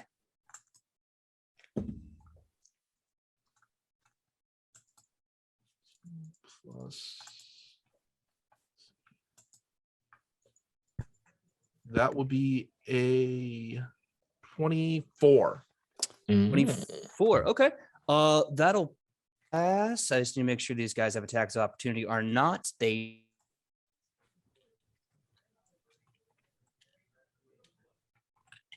You made it, Michael. What? We're good. Okay, cool. You made it. It froze Yeah. for a second. Yeah. All right. Then you. I think PJ's frozen. Oh, So He is. this is the point Oh, where okay. wait, what's our We story? win. We win. We We win. win. We win. we win. So we got- and Pipple got heals up magically. Man, I don't know how Paizo will take it that we beat the entire cult. Right. I don't know. I don't know how to feel Yeah. about it. And Pipple becomes king somehow. Yeah, there we go. Amazing. There's a realm, a small island that seems to be very close to shore. Yes. We'll call it Piplandia. Piplandia. I love I it. love it. Hi, y'all. I'm Sydney. Aw. Oh, who am I? Oh, I'm still Michael. That sucks. Wait, hang on. I got Wait, this. who am I? am I back finally? Oh man, you got the hat. Hi, y'all. I'm Sydney. I'll be playing. Oh, Judy. man. What's up? I was too. I'm That was sorry. too quick. I was still stuck as Ian. I'm sorry about that. So really fast. By the way, Michael, does this movement prevent attacks of opportunity? Does it Well, say I that in the am ability? on the ceiling. I'm not sure if they can hit me from the ceiling, but let's see. Let me see. Mastery. Let's see. I need to look this up. Okay. While you're doing that, I made the roll before my internet went out. You'd be taking 17 for the first blow and 14 for the second, which would be another 31 damage. So let me know if that is the case or not. While that's happening, everyone, you can hear that your friend is definitely getting in trouble. You can hear the sounds of the spears stabbing into the ceiling and roof. If you want to join in on this craziness, you can also make an initiative roll right now to join. How? Hell yeah. Locked or not? You are sorry, what was that, Fee? Aren't we still locked up? How would we join? You can Figure still it do out. things like make deception checks to like call for them, grapple like athletics to slam them against bars and they get by, all kinds of fun things. Yeah, I would like to roll. okay. Me too. Yeah, Okay. I'd like to roll for like athletics or something to see if there's like a weak bar that I can just kick down. Athletics for your initiative or athletics to do the bar? Athletics to do the bar. Okay. Hold on to that idea, but give me a perception check to join the initiative. So wait, So you're only accepting perception checks for the initiative at the moment? And unless you're joining the fight by doing something else, if you're calling out, if you're doing something as part of your initial action, we can make that part of that initiative as well. Okay. I wanted to see if I can use my shadows to like tap the guards on the shoulder to get their attention to basically come away from Hippo. Okay. Your choice, stealth or deception for that. You can decide for that's gonna be your initiative. So make that choice. Ian, how about you? I got a 29 total for my initiative with perception. If my friend No Beard sees a crack or anything in a bar, I would like to follow it up with a way to get out. All right. Speaking of Sydney, what was that check? 30. 30. And it was perception or athletics? It was perception for the initiative. You said stealth, right? Yes. Fee, what is your initiative? 33. Nice. Makai, what was yours? So it's just a perception unless I'm joining in something. Yeah, if you just want to join the fight, it's perception. But if you want to start joining the fight by doing something specific, I'll go off that roll. Why not? Let's use Bone Knot. Okay. Ooh. And what skill is that based off of? Diplomacy. Oh, hey, even better. All right. So we're making a quick diplomacy check, and that'll be how you're entering the fight. Dope. So that's gonna be 18 plus a lot.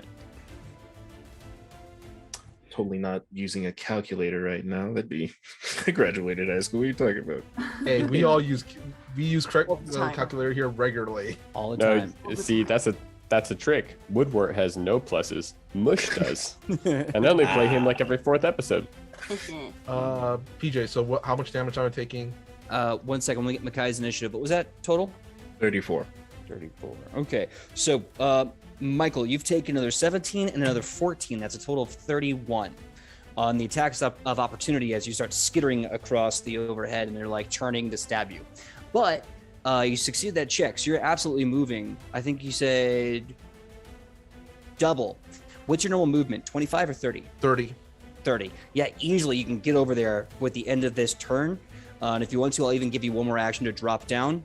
But yeah, drop down. So you have 2 actions left.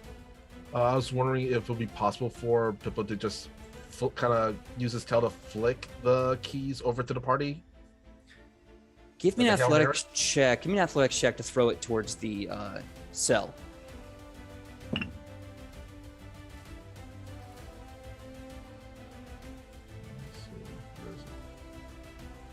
Plus, let's see.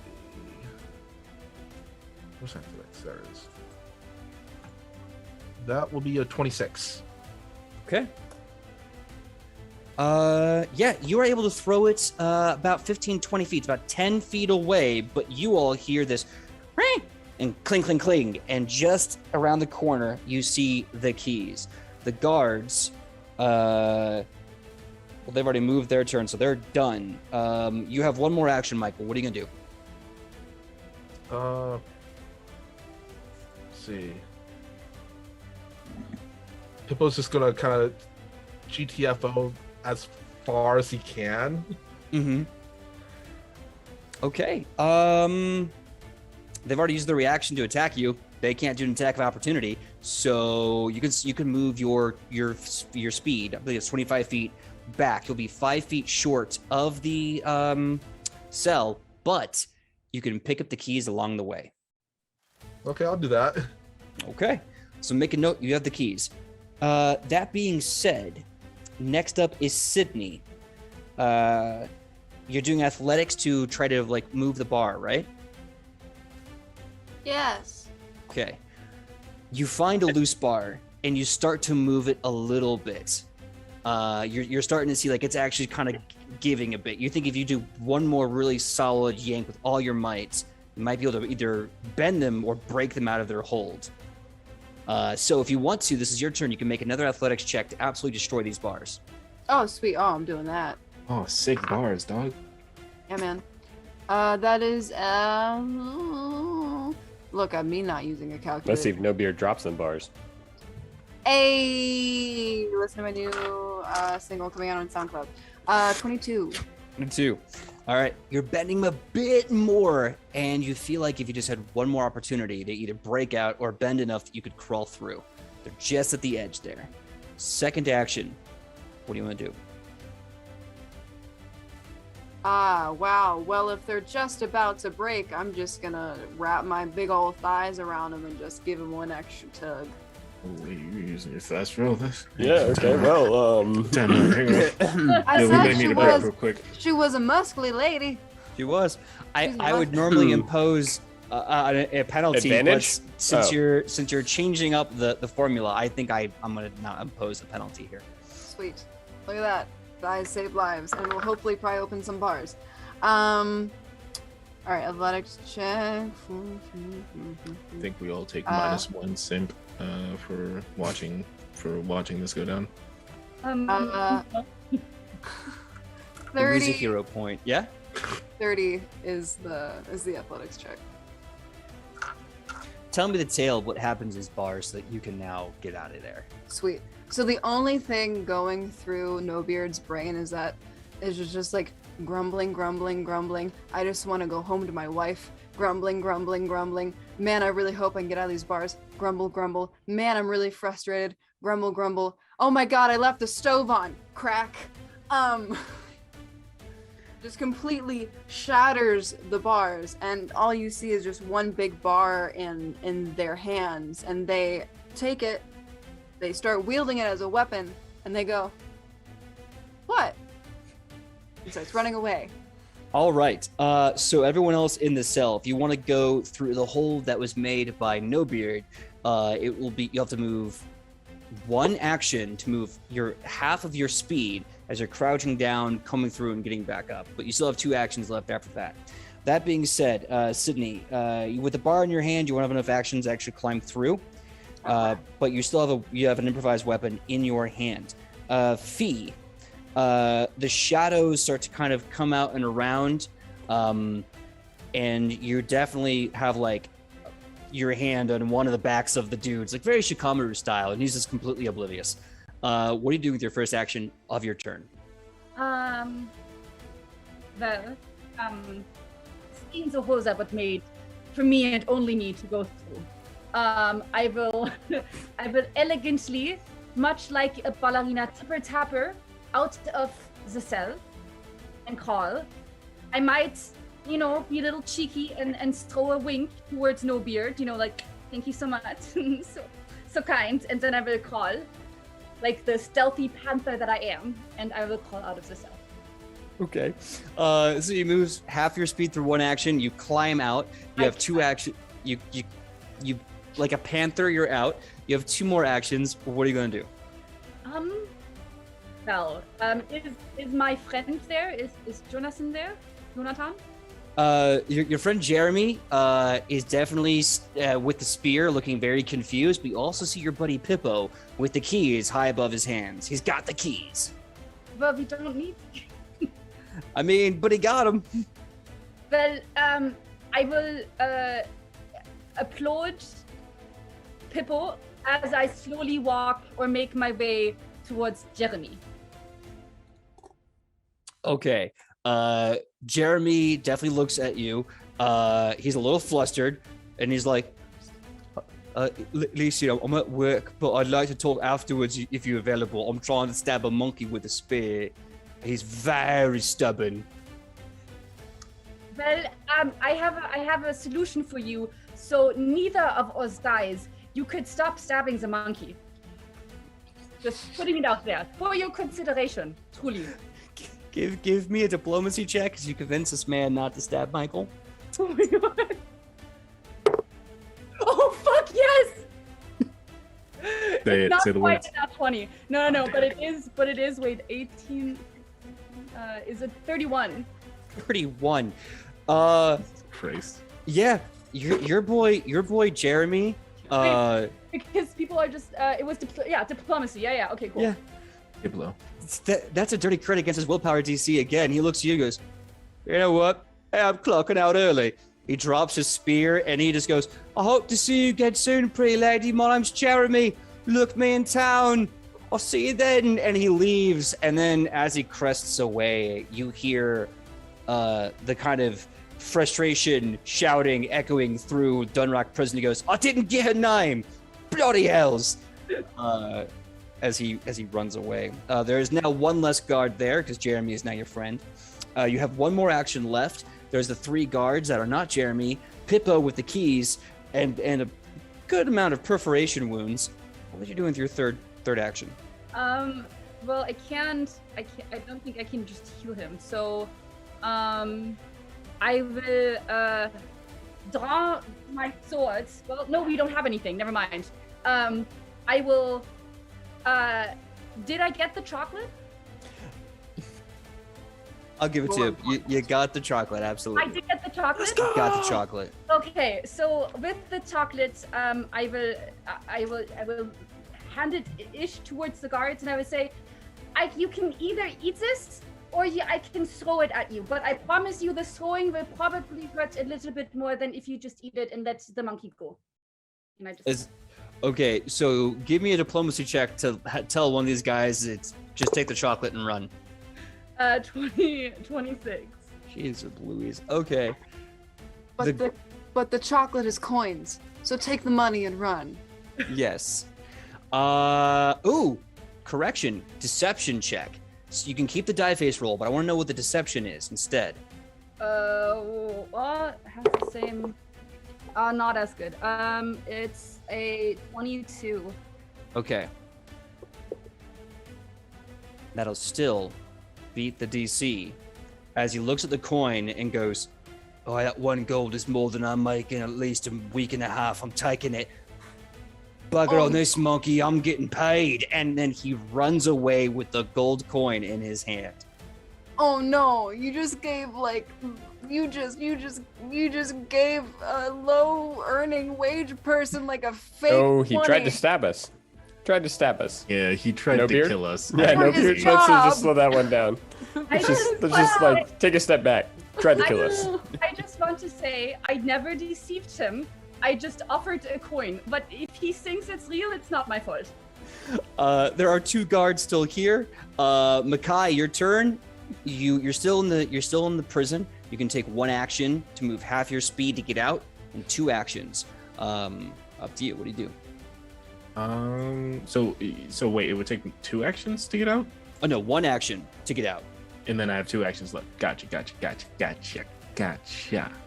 Okay. Oh, liberating. That does not do what I thought it did. All right, so I'm gonna make my way out through the thing, or through the hole, the lovely thigh hole that our friend has created, and I'm going to. Is that spear still on the ground? Yes, the one that Jeremy dropped is still there. Dope. As I'm walking, I'm just gonna kick it up, catch it, give it a small little twirl. So, which one of you is the one that stabbed my friend? The 2 cards look at each other and go, "Group effort." That's what I like to hear. Teamwork makes the dream work. And I stabbed them both. All right, roll the first hit, and after that, we'll roll the second hit at a -5. So go ahead. It really sucks for them that he has 2 actions left. All right, so it's just the regular hit, the first one. That's gonna be a 23. Sorry, 22. Okay. Your spear hits a very solid part of their guard chainmail, and unfortunately misses. Ah, damn. But you can still attack again with a -5. You got it? Yeah, I'm definitely gonna do that. All right, there we go. This one's going to be. Oh, wait, what did I say the first time? 22? That's not right. This is why I do my math. This is why I do my math digitally. All right, well, let me know what the correct roll was. Okay, Oh my God, 32. Yeah, it's such a good job. 32. Yes, 32. Okay. Not quite a dirty crit, very close to a dirty crit, but it's still gonna hit. So roll damage for me, please. Hell yeah. And that's going to be. Where am I? Did I really only pull out a d20? Jesus Christ, Makai. You said you've never played this system, not you've never played D&D before. Come on. Just sitting going like, they gave us all these 7 dice, but I only need this 1. Okay, there we go. Found it. All right. D10. D10. Love that dice ASMR though. Yep. That's Yeah, we're not gonna argue with that. Sweet goblin music. Now, this is not your magical spear. This is a normal spear the guards use. It's only 1d10. Gotcha. All right. Then Is that extra D10 because the spear is magical, or is that extra D10? No, sorry, it's a D10 because of. Never mind, I figured it out. So that's going to be.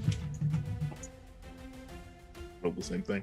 It's going to be a sick, nasty 10. Okay. Tell me the tale of how you take this guard out in one fatal blow. So as I give my lovely line of teamwork makes the dream work. It's what I like to hear. I'm gonna clap him on the shoulder, shorthand the spear, and just right through the neck. Oh, and he just goes, "Oh, I like that. That's my favorite." And as the neck meat slides off the edge of the spear, he falls graceless like a puppet without strings to the floor.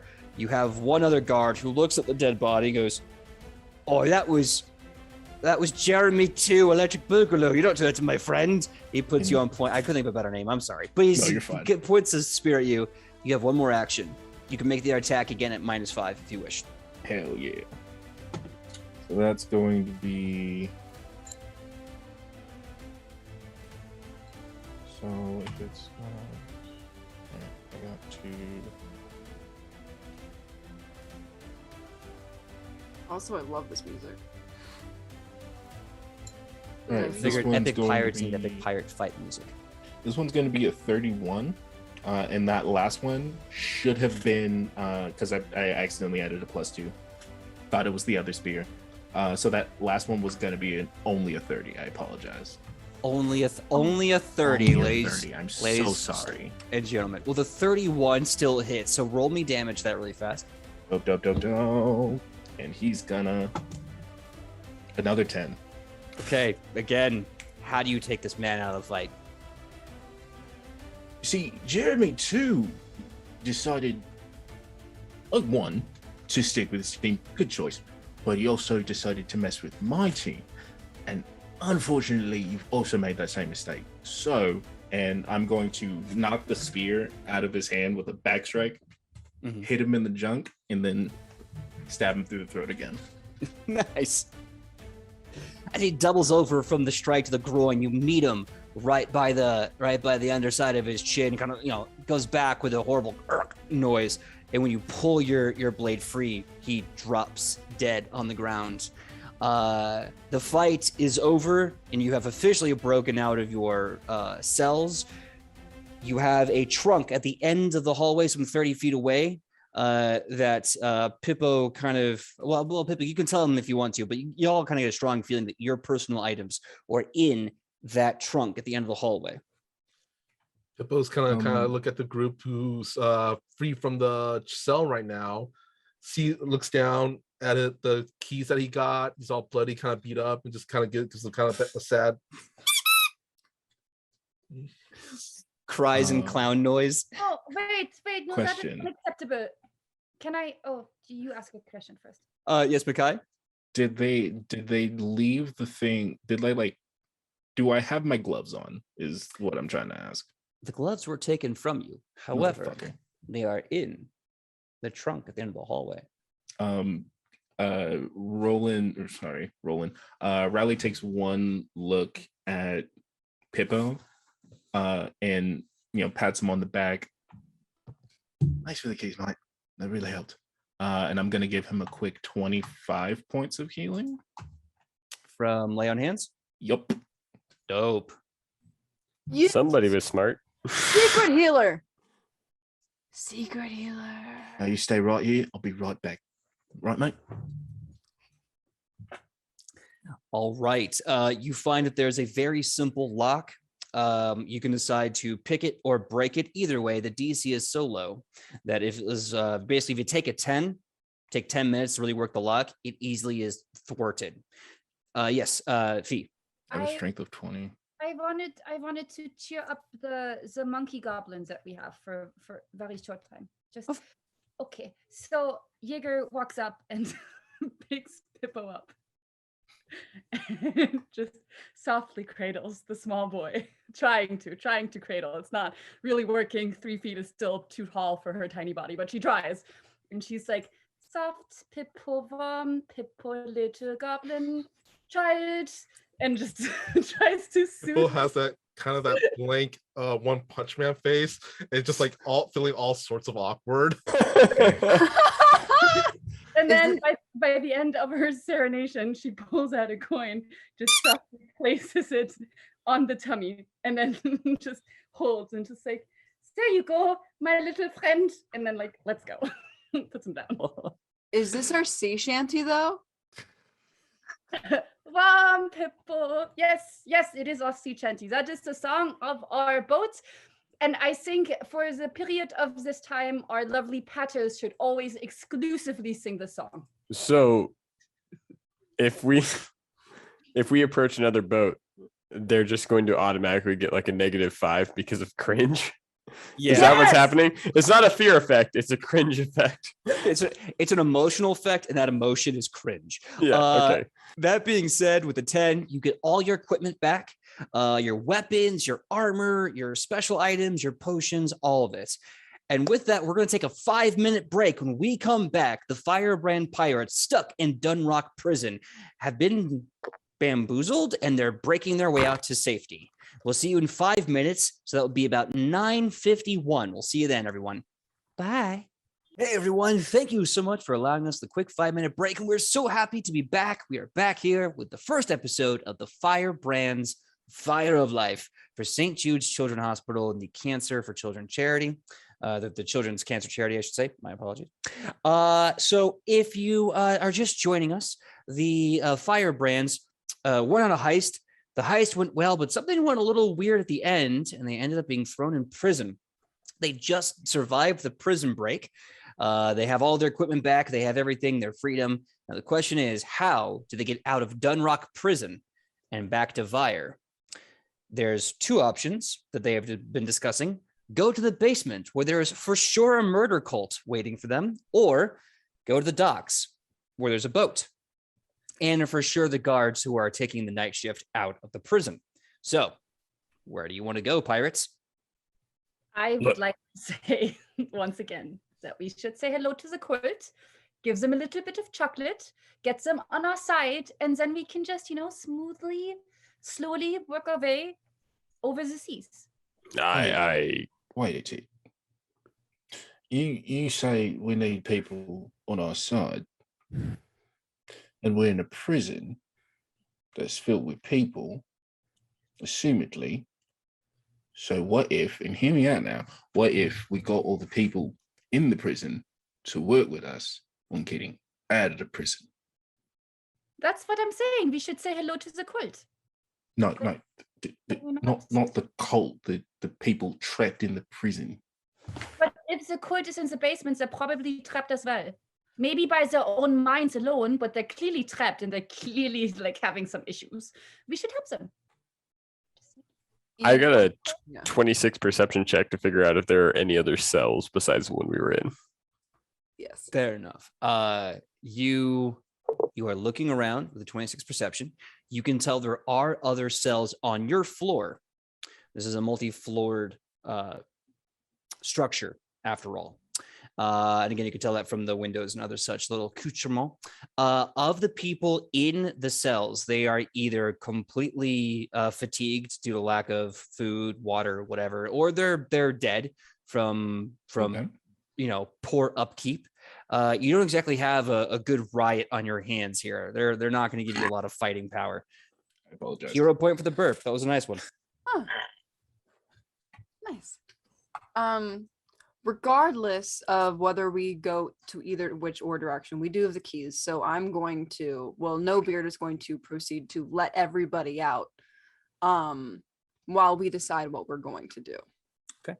Hero point to No Beard as you take a 10 to let everyone out with the keys. And hero points, by the way, let you re-roll a check that was maybe not to your liking, including attacks. So if you're like, that sucked, hero point, roll again. And you can have a maximum of 3. Everyone starts with 1. Oh yeah. Pippo's gonna kind of look over at the paddle and then back to Jaeger and just kind of gives that look where, are we really doing this?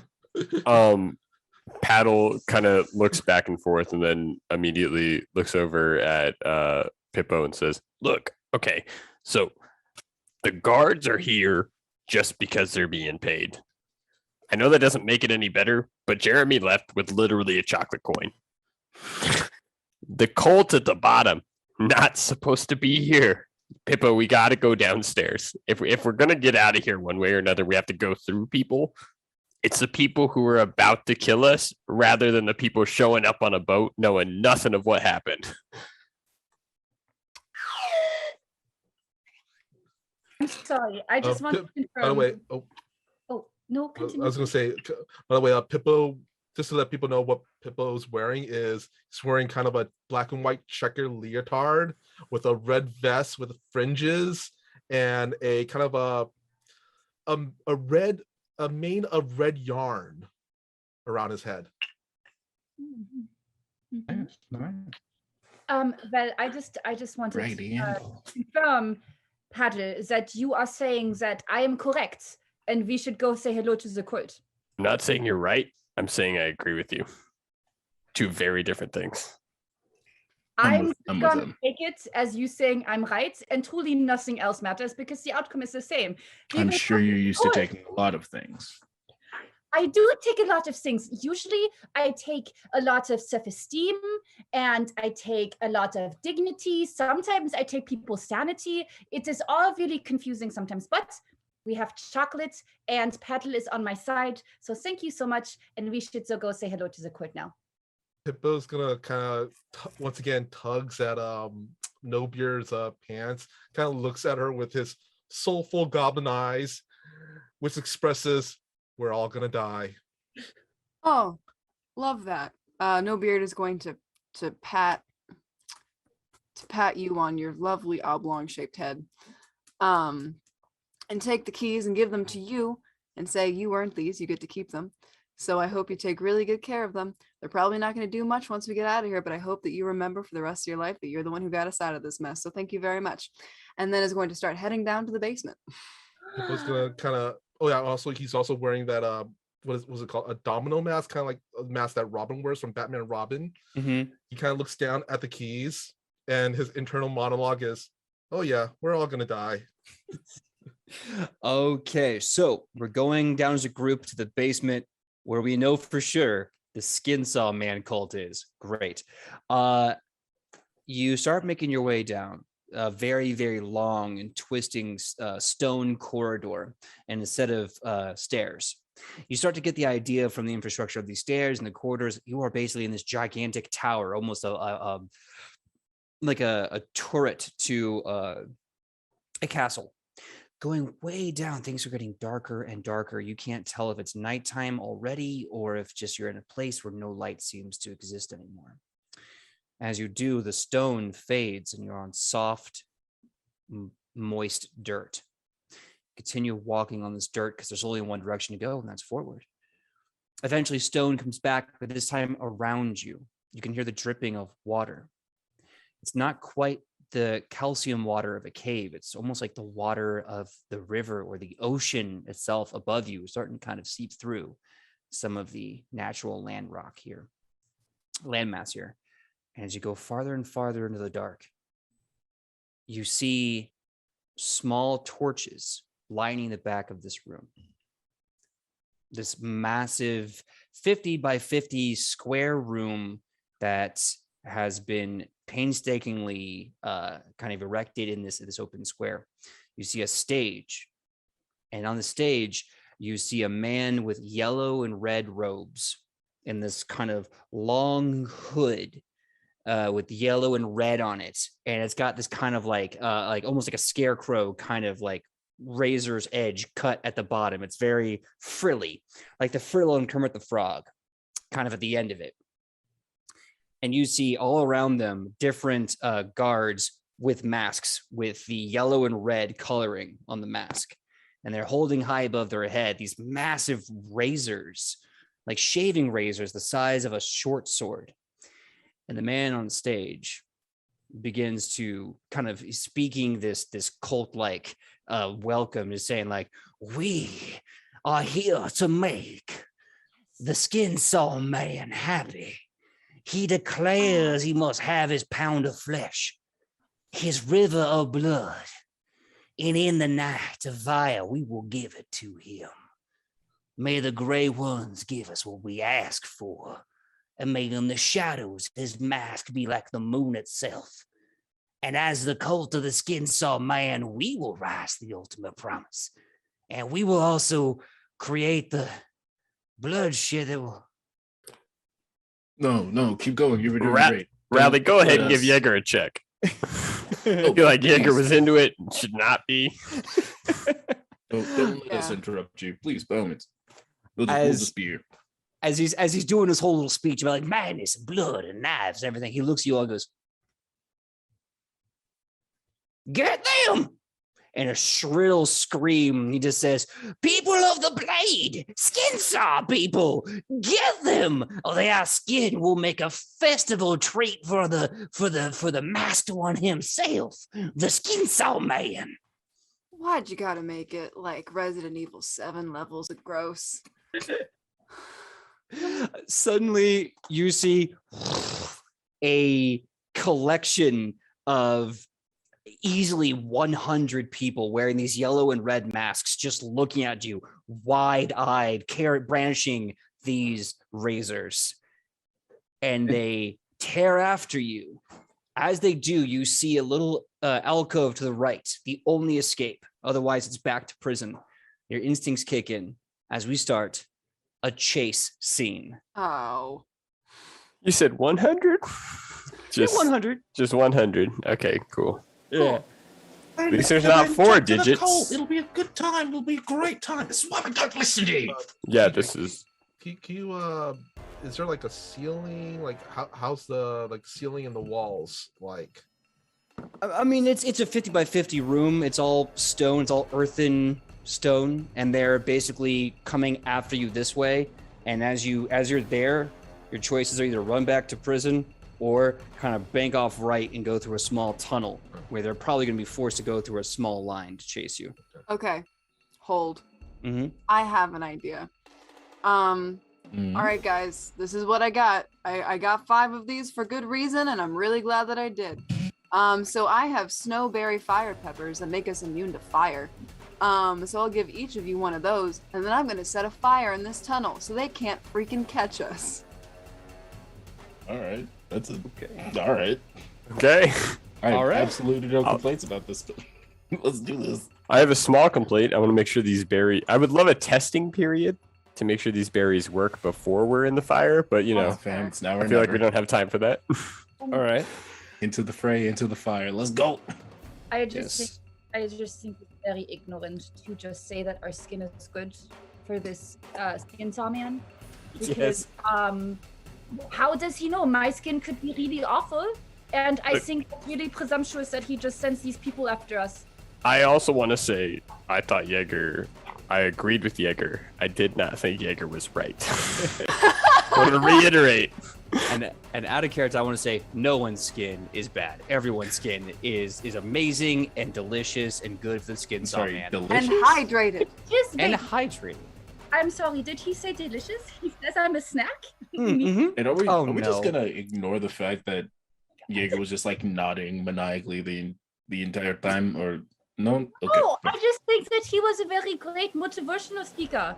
Okay, he got the crowd rallied up. I was in it with him until he, wanted to kill me. I thought he was very great. You knew that from the beginning. You What? knew he wanted to kill you from the beginning. We don't have time for this.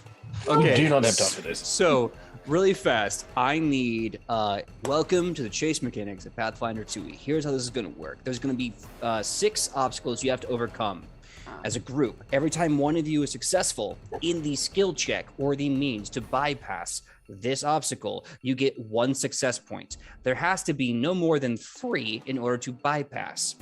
As you are running away, what's left of the cult is chasing after you. And every time you are successful and they are successful, you're at the same distance. Every time you're not successful and they get closer to you. If they overtake you, it's game over. There is no way you're going to take a few damage and live. This Only is 100 of them. Only 100 on Only there. 100. I eat Now- 100 for Please, breakfast. with chocolate, because it has worked out in my favor quite well so far. So since Sydney wants to make a fire trap and you all have bonuses from the snowberry, what I will say is, Sydney, they're just immune to fire for like a small amount of time? Tahaha. Crisp and creamy white berries spill off from the interior of the starkly crimson teardrop-shaped pepper. This eye-watering delicacy allows you to safely absorb heat and fire. Though this activates the spicy taste, you gain fire resistance of 10 for 1 hour. Oh my god. Anytime this effect negates 10 or more points of fire damage, you must attempt a Fortitude saving throw of DC 15 plus fire damage taken, or be dazed for 1 round as the spices overwhelm your senses. Here's what I'm going to have happen. Sydney, if you want to use your first action of this chase to create the fire, none of you will have a penalty, but the Cult of the Skinsaw Man will have a -4 on their roll to catch up to you because it's really hard running through fire. Yeah. So, that being said, the first obstacle, as you're running and activating your fire and everything else, a giant metal portcullis is in the middle of the hallway. Now, it's square, there's little holes in there, you can squeeze through. But if you want to do it another way, that's your choice. You can also still create the fire. First option, I need 3 successes. They're coming at you. Who wants to go first? Are we trying to squeeze through? Yeah, do we have a specific skill we're looking for? So the way this works is you can either do the skill that is kind of expected, but if you don't want to do that, you can try to argue a different way to go about it. For example, to squeeze through, I need an acrobatic check, DC 24. Oh, I got this. Yeah, but does a rally. Should we bust the gate down? And if rally becomes a battering ram at the end of this, they may still be able to get through. Yeah, I like this. I like this idea. Really quick, I was wondering, can I roll have a free perception check to see if it could be open from the other side? So only one of Portcullis? us has to squeeze through. Yeah. No, it's a Oh. portcullis. Oh, It's not okay. like it's basically a giant steel metal grate. I'm just really worried Or- that 4 out of 5 of us have this, Mm-hmm. and I don't want that to be the case. Mm-hmm. Yeah. Oh, well, let's see if this portcullis is as fragile as the last bars were. Okay, so first action on the chase. What are you gonna do? Who's doing what? Athletics. I'll see if I can just. The thighs with you. The thighs, yes. I'm going to see if I can drop kick one of these bars so everyone can get through. Okay, give me an athletics check. Okay. While they are doing that, who else has an action they're gonna use to try to get through the Hero portcullis? point. That's not good. I want Paddle to actually use a athletics check as well, following up with as hard a hit as they can give. Okay, roll me an athletics check. So the two of you are working on basically busting this portcullis at least a little wider so you can run through with ease. Fee, what is your character doing now that you have 100 people like starting to kind of make a single file line charging after you? Can I? Probably not. I was looking at my skills. Wow, look at me go! And I saw I'm quite proficient in occultism, and I thought perchance perhaps if I use my clever shadow to like appear, if I could distract them by saying that maybe is like their skin saw man kind of thing, because I know occultism and maybe like I can like weave that in and like try to like stall them. I would say that would be a religion check. I can do religion too. Okay. All right, religion checks. We got 2 athletics. Religion. Michael Powell, what are you doing? Sadly, I will be disappointing chat that I will not be using clown lore on this. Oh no. Yeah, but I was wondering if Pippo could use his acrobatics to just kind of slip through, and then help from pulling from the other side. I'll give you the athletics, the acrobatic check to slip through. Absolutely. Okay. While you're doing that, Makai, what are you doing? I'm gonna see that my team is, working on this thing, so I'm going to stop, backhand my spear, pick the first guy I see, and I'm gonna hit him with Smite Evil. I'm just gonna chuck my spear down the line. All right, give me a roll to hit for that. So what we're going to do is the DC to beat here is 24. You hit that number, you are successful. Go. So we rolled that. We're going to get back to you in a second. Sydney, what was your athletics check? I rolled the highest that I could get without a nat 20, so I got 35. Okay. Ian, what do you got for me? I got a 32. Okay. Fee, what do you have for me for that religion check? I got a nat 20. Oh my But God. I add onto it. Yeah. Sure. Sure. It wouldn't honestly be that much. I like confused my religion check with my performance check, so it's super low. It's actually 22 with religion. Yeah, I did that earlier. It's fine. But I rolled a nat 20, so I'm not really sure how you're gonna take that. It's great. It's great. Michael, really fast. What was your check? Much like Pippo's Silent Bob to Paddle's J, I also got a 32. Nice. And Makai, what was that roll to hit? That roll to hit was a 29. Okay. Yeah. So All right. the two of you start working the protocols and you start bending you're kind of make this nice little circular dent in this kind of just metal plank. As you are able to give more room, you basically squeeze right through from there. Pippo slides under like he's going into first. With a critical 20, you convince at least 20 of the skin saw men that their god is talking to them, and they just kind of, you see in the way back, they just go, what was that? And they just start kind of meandering. Now only have 80 people following after you. Meanwhile, you see Rally just take that spear and there's a bunch of guys just running. Do this. Two guys get skewered right away, fall into the spear, and the spear returns with the returning property that it has. Yup. As they're skewered by the spear starts material, it just starts like light, just kind of turns into glitter gold dust and vanish, and they flump to the ground as the spear reappears in your hands. You only needed 3 success points to get past the portcullis. You all succeeded. The thing is, though, you made it easier for them to break through as well because you made a giant hole in the portcullis. They get a +2. They will succeed. This is for you, Rally. It is right here. Second obstacle. As you're running through, you now realize the light behind you fades into darkness.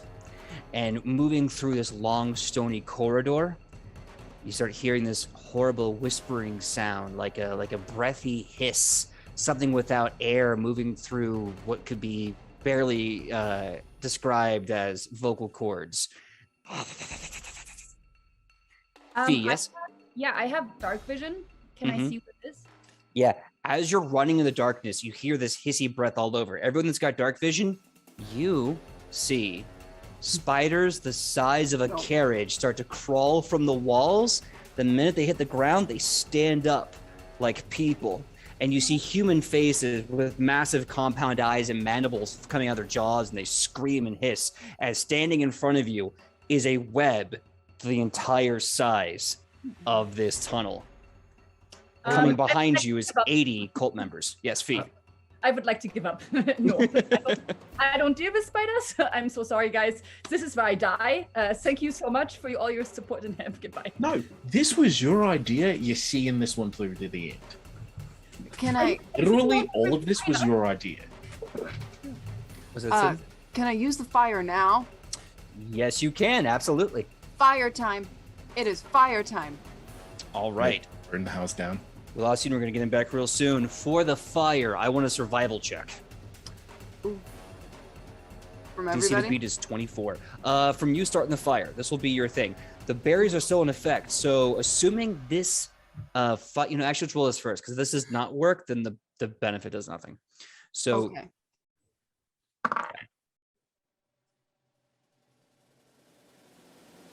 Is the stream still Here. going because our Point. pictures are not aligned? Sorry.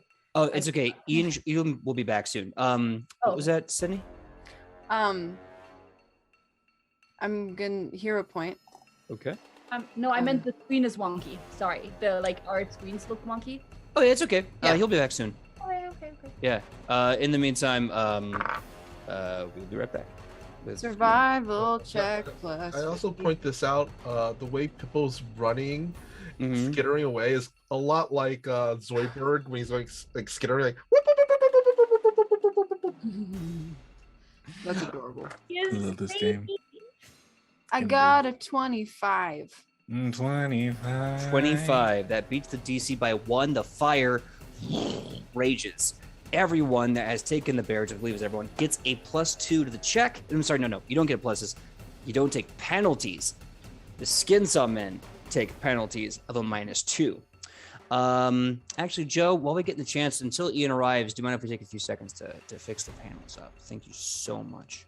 And while they're doing that, again, God bless you, Joe, for that. So the fire is lit.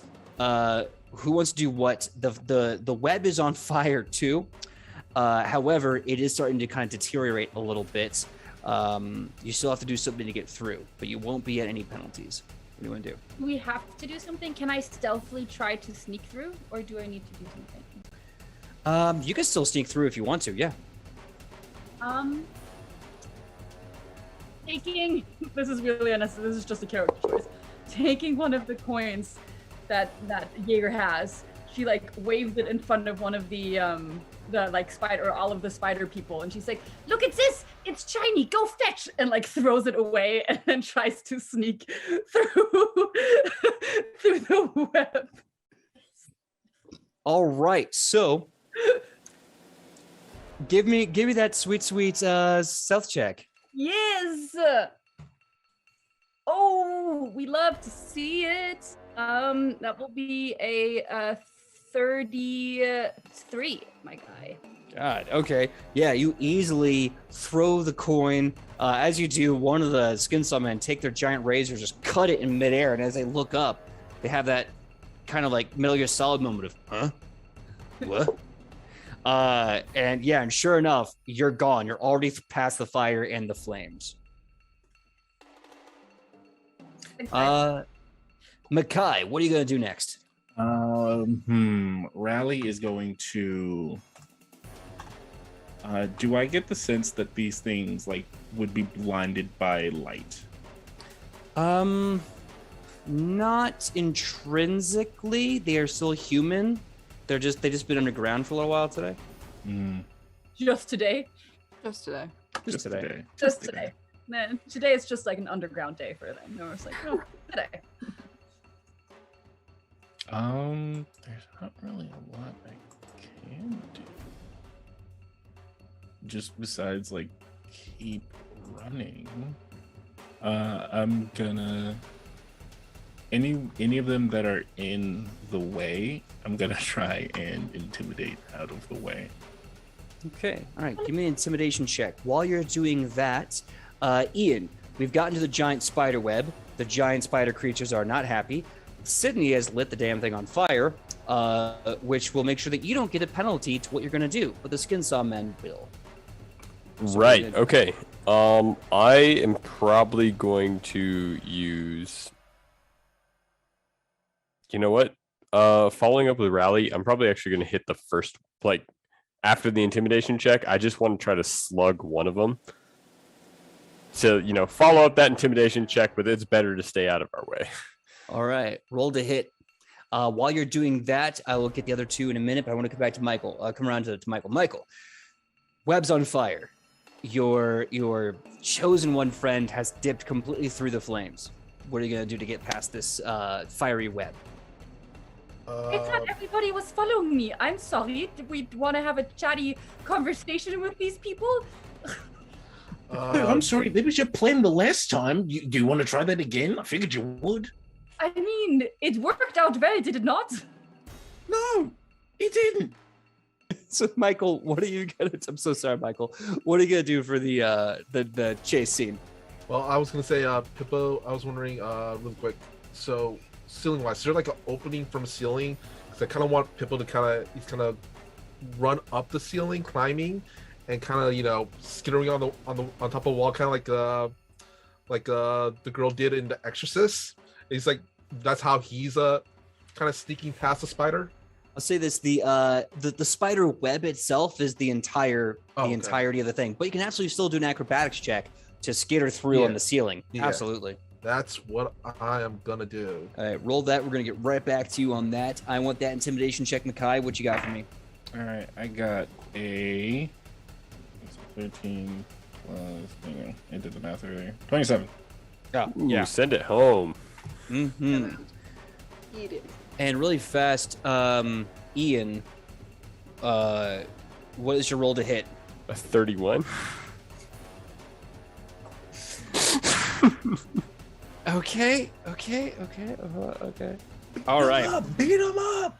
So as really fast, Michael, what was your acrobatics check? That was a 29, and I want to remind I am moving at a full 30 with fleet. Yep. Thank you so much for the speed reminder. All right, so you see Jaeger and No Beard and Pippo just move through the fire untouched. As they're doing that, the two of you got to square off, and you stab and you intensely scare people away. You are able to remove the total of 5 people from the cult, whether through fear or violence. They fall off or they just turn away and run. And with that, you kind of duck under the fire and leave. I already rolled the check they're doing, their athletic checks to break through. With the penalties, they still critically succeeded. So this never rolls well for me when I'm a player, only when I'm a GM, and it sucks, let me tell you. Oh, throw it away. Yeah, right. Yeah. No, There we that go. dice cost me too much. Waffle maple syrup made that for me. I'm not throwing that away. Fair enough. It's so pretty. It's so pretty. I'll say this. As you guys get through, you're on your third. Problem is, though, since they critically succeeded, they're closing in on you. If you fail this will be them overtaking you. But if you succeed this, you may get some distance. Note for points of style, they're all on fire. And they don't really seem to care that they're on fire. They're just kind of like running lit candles, just running everywhere. I have another suggestion. Mm-hmm. And I know how you guys love my suggestions. Paddle always thinks I'm correct, so technically it's 2 against all of you. I would like to see, can I use my clever shadow to have it stretch so it trips them? I'll tell you what. You can do that. And I will just say you do that. You don't have to roll for it. I will impose a penalty on them. But as they are having a penalty imposed upon them, I need everyone to make a reflex save, DC 24. That's heavy. Okay. Uh-huh. No, My it's reflex All right, here we go. Oh, okay. All right. Once you have a reflex save, raise your hand so I know you're done, and we'll go around the circle from there. I forgot I was a monk. Wait, so do I, for reflex, so do I just roll and then add dexterity? Or? So you're going to roll the d20 and add your total bonus to your reflex save. Should be right there by your armor in those 3 little categories in the center. By my armor. What do I add to it? Sorry. My Oh, sorry. No, it's okay. No, basically it's your level plus your proficiency bonus. I believe you're a master of reflex saves. That would be a total of 14 plus 4 for your dex, which means you're going to be rolling d20 plus 18, plus 19 from your magical armor. So while you're doing that, really fast, who else? Raise your hands if you already rolled reflex. Cool. Okay, perfect. That's everybody. Let's go with Michael. Michael first. What was your total save? 25. Barely made it. Mhm. Sydney, what was yours? 26. Oof. Fee, what was yours? You said it was 19 plus something, right? So it's Yep. 30. Damn. I did look- oh yeah. Makai, what was yours? It was a natural 1. But I'm gonna go ahead and use that hero point, Yeah. and now it's a 24. Just fucking barely. My God. On the dot. Ian, Literally, what it's 13 plus 11. was- no. My man Ian, what was your save? I squeezed by with a 27. Okay. As you're running through the web and you see 73 on fire skin saw men running after you with their razor blades above their head, just because you're past the spiders doesn't, the spider web doesn't mean you're past the spiders themselves, as suddenly you're dropping from the sky. you see spiders the size of people with human faces drop and try to grab you with their arms. All of you pass. No one is grabbed as you skirt behind them and keep running. With the penalty imposed upon the skin saw men, they're going to have to roll the save against the spiders who are just dropping from the ceiling and grabbing whoever they can take. They fail. I want everyone to roll for me a d10. This combined is how many skin saw men are being grabbed by the spiders. Aw, look at them. They're hugging. They're hugging. They're hugging real good. They're hugging so good. Yeah. I say That's because okay. Pippo's like climbing on the ceiling. To him, his point of view is like the Star Wars trench run, but upside down. Nice. Sure. Well, 9 of them for sure get snatched right up. Ooh. Let's make that, because I've contributed a lot to this, 10. Ooh, okay. Go ahead and make that a spicy 17. That's a Ooh. 7 from Makai. I love it. What do you got, Fee? What's a D10 look like? A D10 for me looks like an 8. Ooh, I love it, Michael Powell. Give me that final 10. I got a 5. Yes. Okay. Heck That yeah, you sounds did. Like, I got a rock. I Yeah, got a rock. rock. So, the good news is,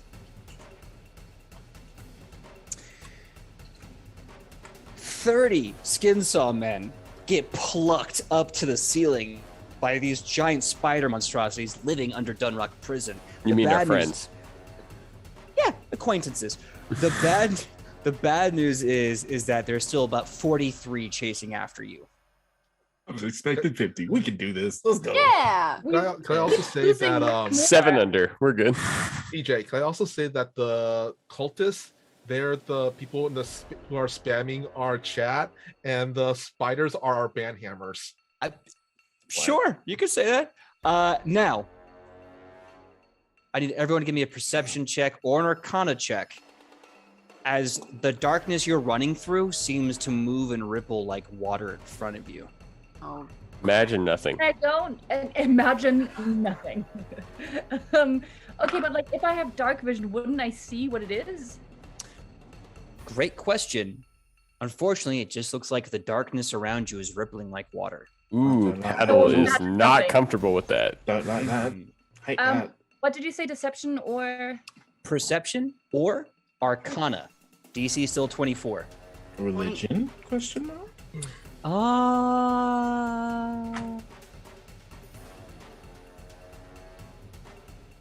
The good book says nope. I'm gonna say no to religion, but if you have another thing you want to roll and make a good argument for it, I will allow that as well. Clown Religion lore. was my. I'll allow it if you make a really good argument why clowns would know that this is rippling darkness. I have a question. Hold on to it really fast. I want to hear Michael explain to me why clown Okay. lore is going to work in rippling darkness. Because the clowns know. And laughter's eternally in the dark.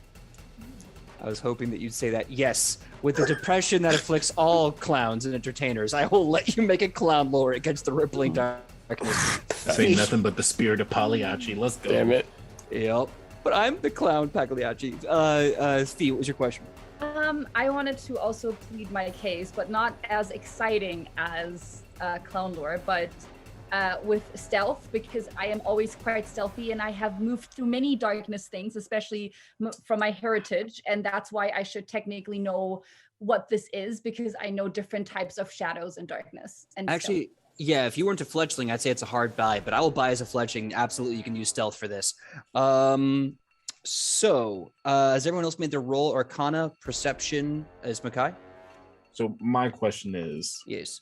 you know what? Never mind. I just looked at the stats. It would be the same if whether or not I did this or not. All right. Has everyone else rolled their skill and wants to argue a different skill for you? Yep, good. Okay, let's start with Sydney. What was your skill and what was the roll? 28 perception. 28 perception. Good, I'll get to that in a second. 20 perception. Ian, what was yours? 29. Nice. Michael, what was your clown lore? Pippo, being the anxious millennial clown that he is, got a 28. Okay. Nice. I'll come back to that in a second. Makai, what was the check and what was the number? Hey, yo, Ian, that was a real sexy number of 29. I think I'm gonna copy it. All right. Fee, what was your stealth check? Following the beautiful Sydney with her thigh crushing powers as No Beard, I have a 28. Okay. So, first things first, I'll start with the clown lore. We make them laugh because we always cry on the inside. Maybe if they laugh, we can pretend to know what that feels like. The darkness is all around us, and in those moments, smiles be candles and laughter be stars. And through that light, the darkness fades and is no more. I must make them laugh, because in that laughter, I am alive. Honk, honk, honk. And you know that all around you is a living darkness from the realm of shadows, trapped in this tunnel.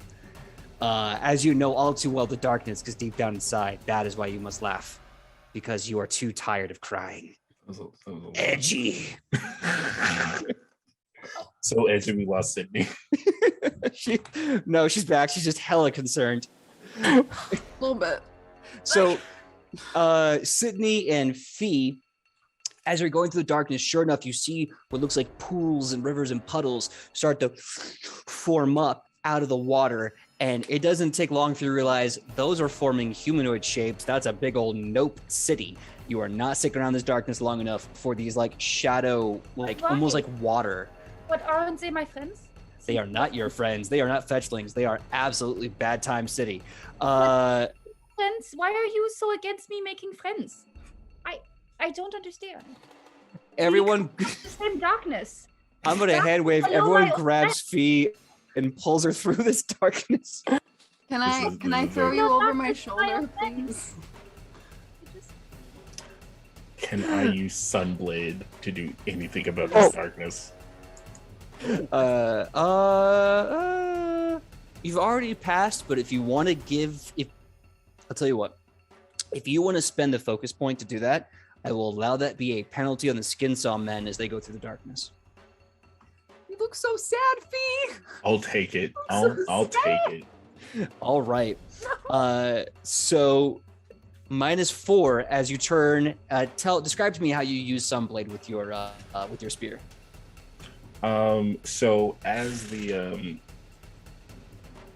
So as I'm running, I just spin it above my head and I crack it down.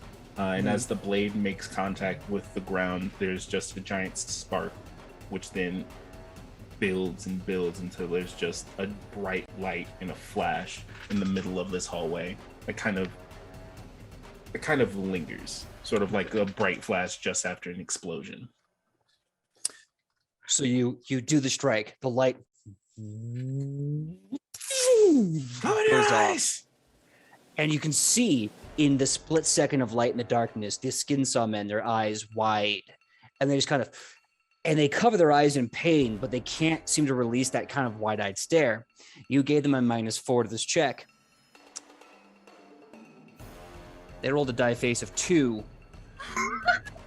They horrendously fail. I'm even going to say it's 10 under. It's a critical fail.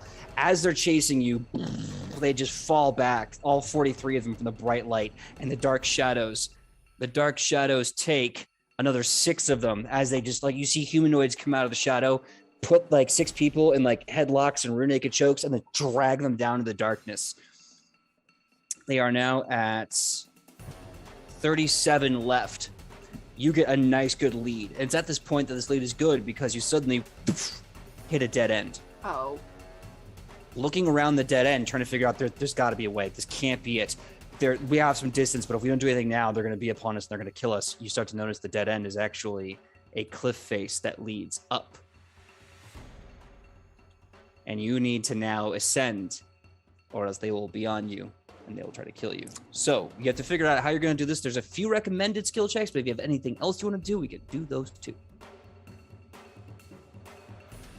Again, with a good argument. Clown lore. Clown lore. The ultimate lore. Yeah. The immediate thing that Woodward's going to learn in our normal campaign. Clown lore. I call it all the time. Yeah. So if you really want to do a clown lore, give me a good argument, and I will let you roll it. Well, the ladder to becoming a great clown is a long and steep one. So Pippo's familiar with that, so that should help him with his climbing ability. The dedication of the entertainer. I love it. Give me a clown lore check as you will yourself to climb. Fee, do you have anything in mind?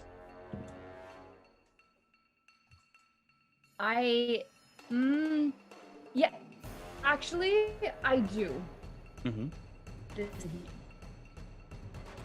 I am not proud of this. I'm just saying I'm not, but I am actually a little proud of this. So, you know, when you imagine nothing, yes, when you imagine nothing at all, that is usually when I sneak in and I like take whatever I want because I'm the chosen one and I deserve it. So because I am very proficient in that skill and I know how to finesse my way around truly different types of obstacles, I would like to ask if I can do a thievery check so I can climb up because I'm good with my hands. A thievery. Things. You are literally trying to steal the cliff face one handheld at a time. I like this. I like this plan. This is weird. I'll tell you what. I'll give you an athletics check with a +2. It's a beautiful like where your head's at. It's a beautiful stretch. It's a very beautiful stretch. So I'm giving you an athletics check with a +2. That's wonderful. All right, roll that. Sydney, what's your plan? What are you doing? Well, I did kind of have a similar ideal, but Penguin Witch Doctor really kind of convinced me to try. I would like to throw Michael with a rope attached. Okay. If you are successful, this will give everyone else's attempt a +4 for use of rope, assuming they are using the rope. Also, I have an idea because if it doesn't, just to like, if you throw him, right? If you just yeet him up into the sky, technically, if my grappling works, I can catch him when he falls back down. If it doesn't work, and then try to throw him up from a higher standpoint because I'll be up there.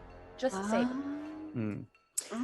Teamwork, as Raleigh says, makes the dream work. Wow. I will say Yeah, this. you do listen when I speak. My official ruling is if the clown lore is successful, Fee and Sydney, you get a +2 to this tandem activity because the clowns are truly the wisest of all entertainers. And Because they the clowns are running the carnival. I need somebody in the chat, if anybody is like artistic proficient, to draw Paddle just absolutely done with all of our shit as we just try to throw his friend multiple times up this cliff. Hey, Kaz, do it, please. Give me $20. So I think before we go any further, I have to know the clown lore. So Michael, hit us with that godly check. What's the clown lore? First of all, I do want to point this out. My athletics is so much higher than my actual clown lore. I'm doing this for the audience. I'm doing this for the lols. Yeah. Now, with that being said, I got a 25. Hell yes. Okay. So with a 25, Sydney and Fee, you get a +2 to the checks you're using to make Pippo the grappling hook. Can I also say this? At this point, Pippo is not running from the cultist. He's running from his party. Sydney, I saw a face. What's the total? What is it? Can you see it? I don't know. I don't have autofocus anymore. It's a nat 20. It's a net. Oh my god. Okay.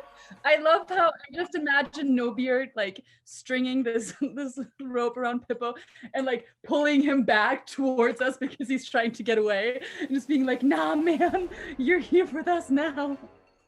So You're in the shits now. Pippo, as the rope is wrapped around your waist and cinched tightly, as you're picked up like a shot put and thrown like a championship football Hail Mary pass, and you're thrown up the entire thing. Your body just goes limp in midair. Your eyes go vacant and glassy as you remember in your head, the greatest thing about clowns is they have to go with the punches. They must roll and be tumblers, as life is just a rocky road full of entertainers. I too will be thrown into the air, because that is what life requires of me, the clown, to be thrown. And then poof, you land on the top, grab the ground, and your eyes are just like staring vacant as you're like, this is my reality as a clown. Sometimes I have to yes and the curveballs that life throws at me. And everyone now has a +4 from the grappling monkey that was thrown to the top of this cliff face. Can I also say this? While he's in midair, you just hear a. I just want to put that out there. Canon, I'll allow it. I love it. So everyone else, I need to know what your checks were with the bonuses if you didn't already put them in there. Makai, what was your check? I was gonna try for a survival, but I guess survival for climbing a. You can do athletics for climbing as well. Either way, it's a +4 with a rope, so you're good. Dope. So can I roll survival or? Actually, give me athletics. For the rope, give me athletics. All right, that is going to be a. It's going to be a 24. 15 Nice. plus 5 plus 4. Beautiful, Ian. Because Fee, I'm counting your actions already successful for being part of the yeeting of the monkey goblin. Ian, what is your check? Right. So I have both quick leap, and where is it? Powerful leap, which means I get to add 5 feet to that, which gives me 20 feet up the wall before I start my athletics check. Okay. I'm a Gripply.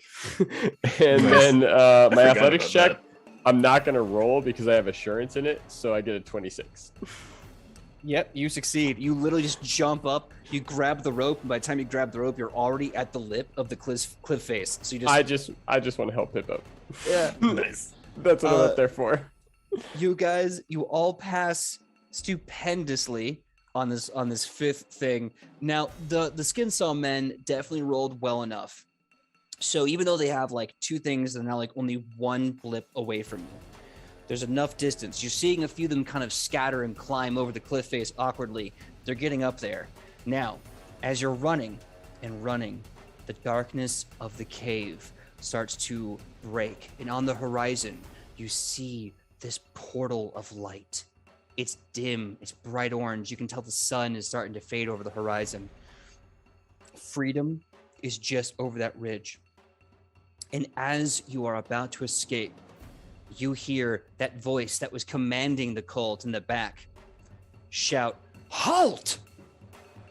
I need everyone to beat a willpower save, DC of 26.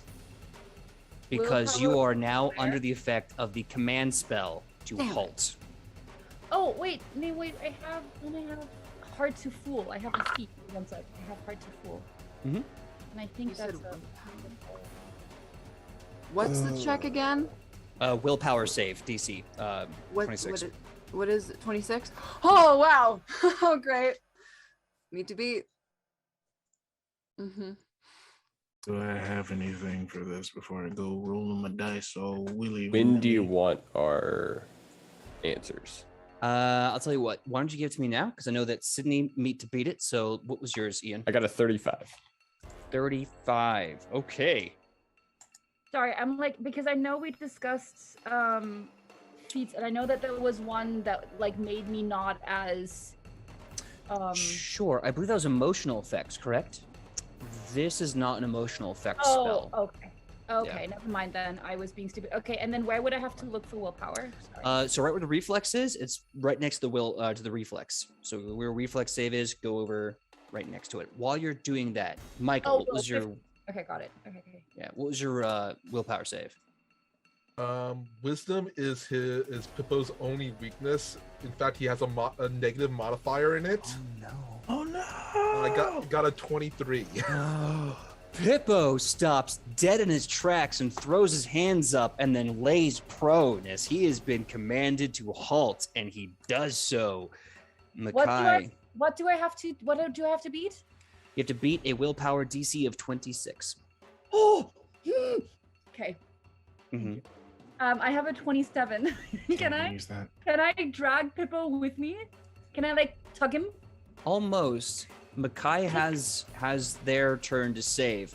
Makai, give me that. What's that willpower save, DC? Okay, so that is all right. Well, that was actually pretty good. I was looking through my things to see if I have anything, which I think I do. Fuck. I mean, shoot. Very kids here. Okay, I do. All right. Okay, yeah, I got this. I got a 30, I believe. Okay. Now, you have enough points, but Pippo is still halted by the spell command. The minute I see Pippo has stopped and frozen, I'm going to step in front of him and draw a line in the dirt, whatever, with my spear. No, you halt. You've chased us through this entire goddamn cave, so you're gonna turn around before I take my spear and ram it down your throat and make your followers watch. You touch a hair on my friend's head, and I will end you. Right. PJ, can I say this? Like when Riley says that, like you hear a faint sound. That's basically Pippo's version of what he said. You're technically, your body is still under control by a spell, but we will there's the echo of a squeaky nose. Give me intimidation check. Let's go. Yes. I know you said you wanted to go save Pippo. Yes. I will let stealthily. Fee, Sydney, and Ian. Yeah. With stealth, I wanted to sneak him out of there. Okay. So stealth check to free Pippo. I need all three of you to get a DC 26 on your check. Can you're I working make together. it? Stealth? No. Just whatever you're gonna do. They're stealthing. Okay. Great. So I can make a grapple check to get Pippo out of there. Athletics to grapple them. Yes. Great. Ooh. Nice. Really fast, Makai. What was your intimidation check?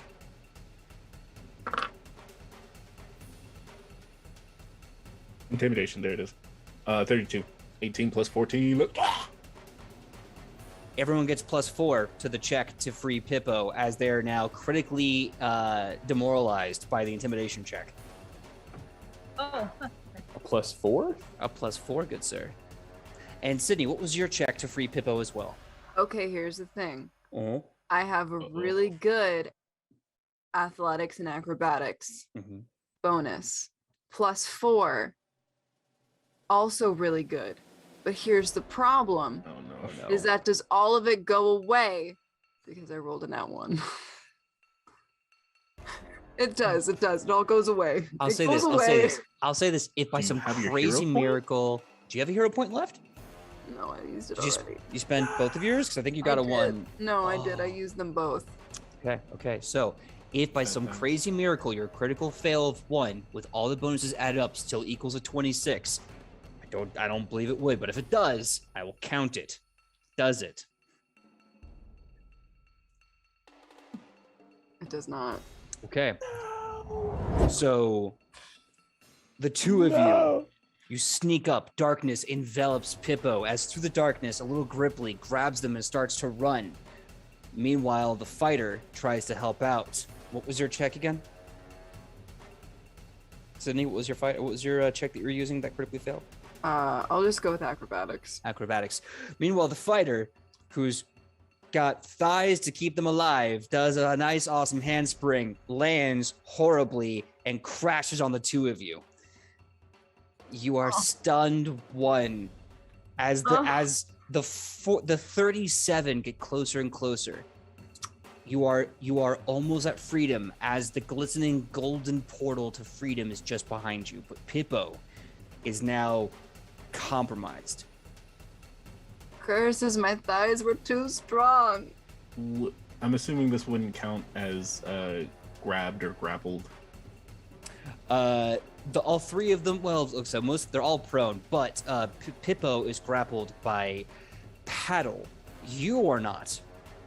Well, here's my question. Would I be able to use Liberating Step? Because it's a spell, but the trigger is any enemy damages, grabs, or grapples your ally. Unfortunately, this was ally on ally. The enemy trigger would not take effect here. However, you still have an action. If you can do one thing to change this entire thing, It is an absolute victory. You are this close to getting out of here with everyone alive. Can I suggest something really quick? Both Pippo and Paddle, they're small. So I guess, would that count as they're both one bulk? No. One bulk is like a sword, not a person. No, we're not talking smaller piglets. than a sword. That's all piglets. It was much smaller than my sword. I'm going to put that out there. If there's anything that I can correct with this, is that Paddle actually has a unique ability called Tenacious Net. And I'm allowed to throw a net out to grapple people up to 20 feet away as long as a rope is attached to it. So if I'm anywhere near Rally, I have my friend Pippo in a net and me at a 20 length foot of rope pulling on them, hoping that maybe Rally can catch me and we can drag Pippo out of this. All right. This is the make or break of this chase. Rally. If you do this, you are free. If you don't, the Skinsaw Men will be upon you. Where was I during all of this? You were the darkness that was there with Pippo and Paddle when No Beard did a backflipping dropkick to all of you. Imagine nothing. Okay. So You're somewhere out there. am I doing something in reaction to them throwing the net, or do I have to? I need an athletics check from you. Okay. All right. So the DC is no longer 26, but I need the high number because you're now dragging about 3, if not 4, of your teammates. I have a strength of 20, but also have no athletics. So. Okay. Come play D&D, it said. It'll be fun, he said. He's gonna roll some dice, he said. I want to say maybe, I think Pippo and Paddle combined, they're about the weight of maybe 3 watermelons. That's we are very light at this point. Wait, Makai, what number was that? I see a hand raised in triumph. Sexy 19, my man. 19 on total? 19, I mean, it was a 19 plus 5. I only have a 5 athletics, so it's a 24. Okay.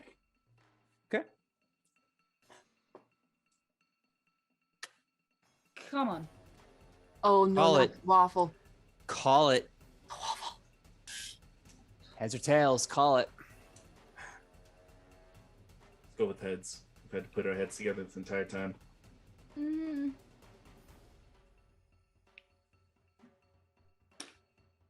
And that's what we Rally. find out in the next episode. Rally. You start running with all the strength in your legs as you are dragging 4 people through the darkness to the golden horizon of freedom. You hear the screaming and clattering of madness as razors are lifted high into the sky as the Skinsaw Men begin to descend upon you. All around you are glistening, crude, and rusty blades as they scrape along the side of the walls, and sparks jump and dance off their jagged edges. And the man who commanded you to halt is screaming the words of the Skinsaw Man himself. I need you to tell me right now what happens as you drag them to victory and live another day. Oh my god.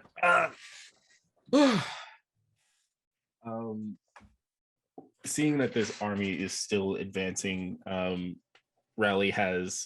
Rally's getting flashbacks to people in cages, people downtrodden, getting kicked in the street, in shackles, in chains, and just being treated worse than the dirt that they walk on. And all of a sudden he remembers what it's like. He remembers blowing up the head buildings. He remembers striking down the leaders. He remembers breaking the chains and freeing those people, making sure that people were liberated and treated as equals. And he gathers all of his strength, puts the spear into his back, slings the net over his shoulder, scoops up his friends, and just books it. And as you book it with all of that history in your mind and everything that you've just mentioned, the golden horizon becomes all too present, omnipresent, completely blinding, until finally the sweet, salty air of a city of the breeze, of the wind, of the coast and the ocean behind you breaks, and you hear the screaming rage and absolute futility of the skin saw cult behind you as they dare not expose themselves, as you are now in the city of Fire. You see tall buildings stacked in massive droves all around you. The horizon is blotted by this city's infrastructure, and the Skinsaw men retreat to the darkness with their razors. Congratulations, Firebrand pirates. You have survived episode 1, the prison break. When we come back next week for episode 2, we'll see what happens next as you start putting 2 and 2 together and realize the perfect heist was completely foiled. Maybe you were betrayed. Maybe you were betrayed by the one man who gave you the job. We'll find out more next week on Firebrand Pirates here at Nat 20 Productions. We're going to say our goodbyes. Thank you so much, and I hope you guys enjoyed the first episode. And please, please, please donate to the St. Jude's charity for children's cancer. Let's start off with Mr. Michael Powell. Please tell them who you are and where they can find you on that sweet, sweet internet. Well, as always, I am the dastardly dashing Michael Powell, and you can find me all over the internet on my social medias, which is Mr. Kapow, that's MRKAPAO, or my Facebook page, which is facebook.com/Michael Powell Does Stuff, because I do a lot of stuff like my YouTube channel called Fantastic Tales of Adventure. And on Thursdays, you can find me on the Toyzilla Network here on Twitch for a show called Toyzilla Live at 6 p.m. where we talk about toy news and a lot of nostalgia stuff. So yeah, hope to see you there. Heck yeah. Sydney, please tell them who you are and where they can find you on that sweet, sweet internet. Hello, my name is Sydney Rubino. You can find me all over the internet at Sydney Rubino. That is Twitter, TikTok, Instagram, and other things. I also have a YouTube channel where every Tuesday I upload videos of myself reading classic fairy tales, mythology, and lore.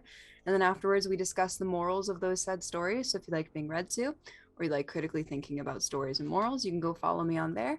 And yeah, thanks for having fun tonight, guys. All right, next up, Ian. Please, Ian, tell us who you are and where we can find you on that sweet, sweet internet. Hey all, my name is Ian. I go by Bearded Scald on the internet. There's 2 places you can find me, our Discord and Twitter. That's it. I'm out. But besides all of that, when I'm not on either of those, discussing the alignments and everything they have to do with our world and Pathfinder's world and PJ's world and combined, I am making candles with a small company I run with my fiance called Witch and Heathen. We should be releasing Mabon candles out soon, so check our website for that. And our new releases and other craft fairs we should be visiting, so you can come say hi in person if you want to. Should be released soon. October is right around the corner, so we're definitely going to be hitting up a few here in SoCal. But until next Wednesday, goodbye for now, and thank you for watching. Yeah. And next up, first of all, I want to say a big thank you to these 2 awesome new players, these guest players we had. Thank you so much for saying yes to us and yes to this adventure. And thank you for putting with me, calling you to make sure everything was A-okay and it all put together.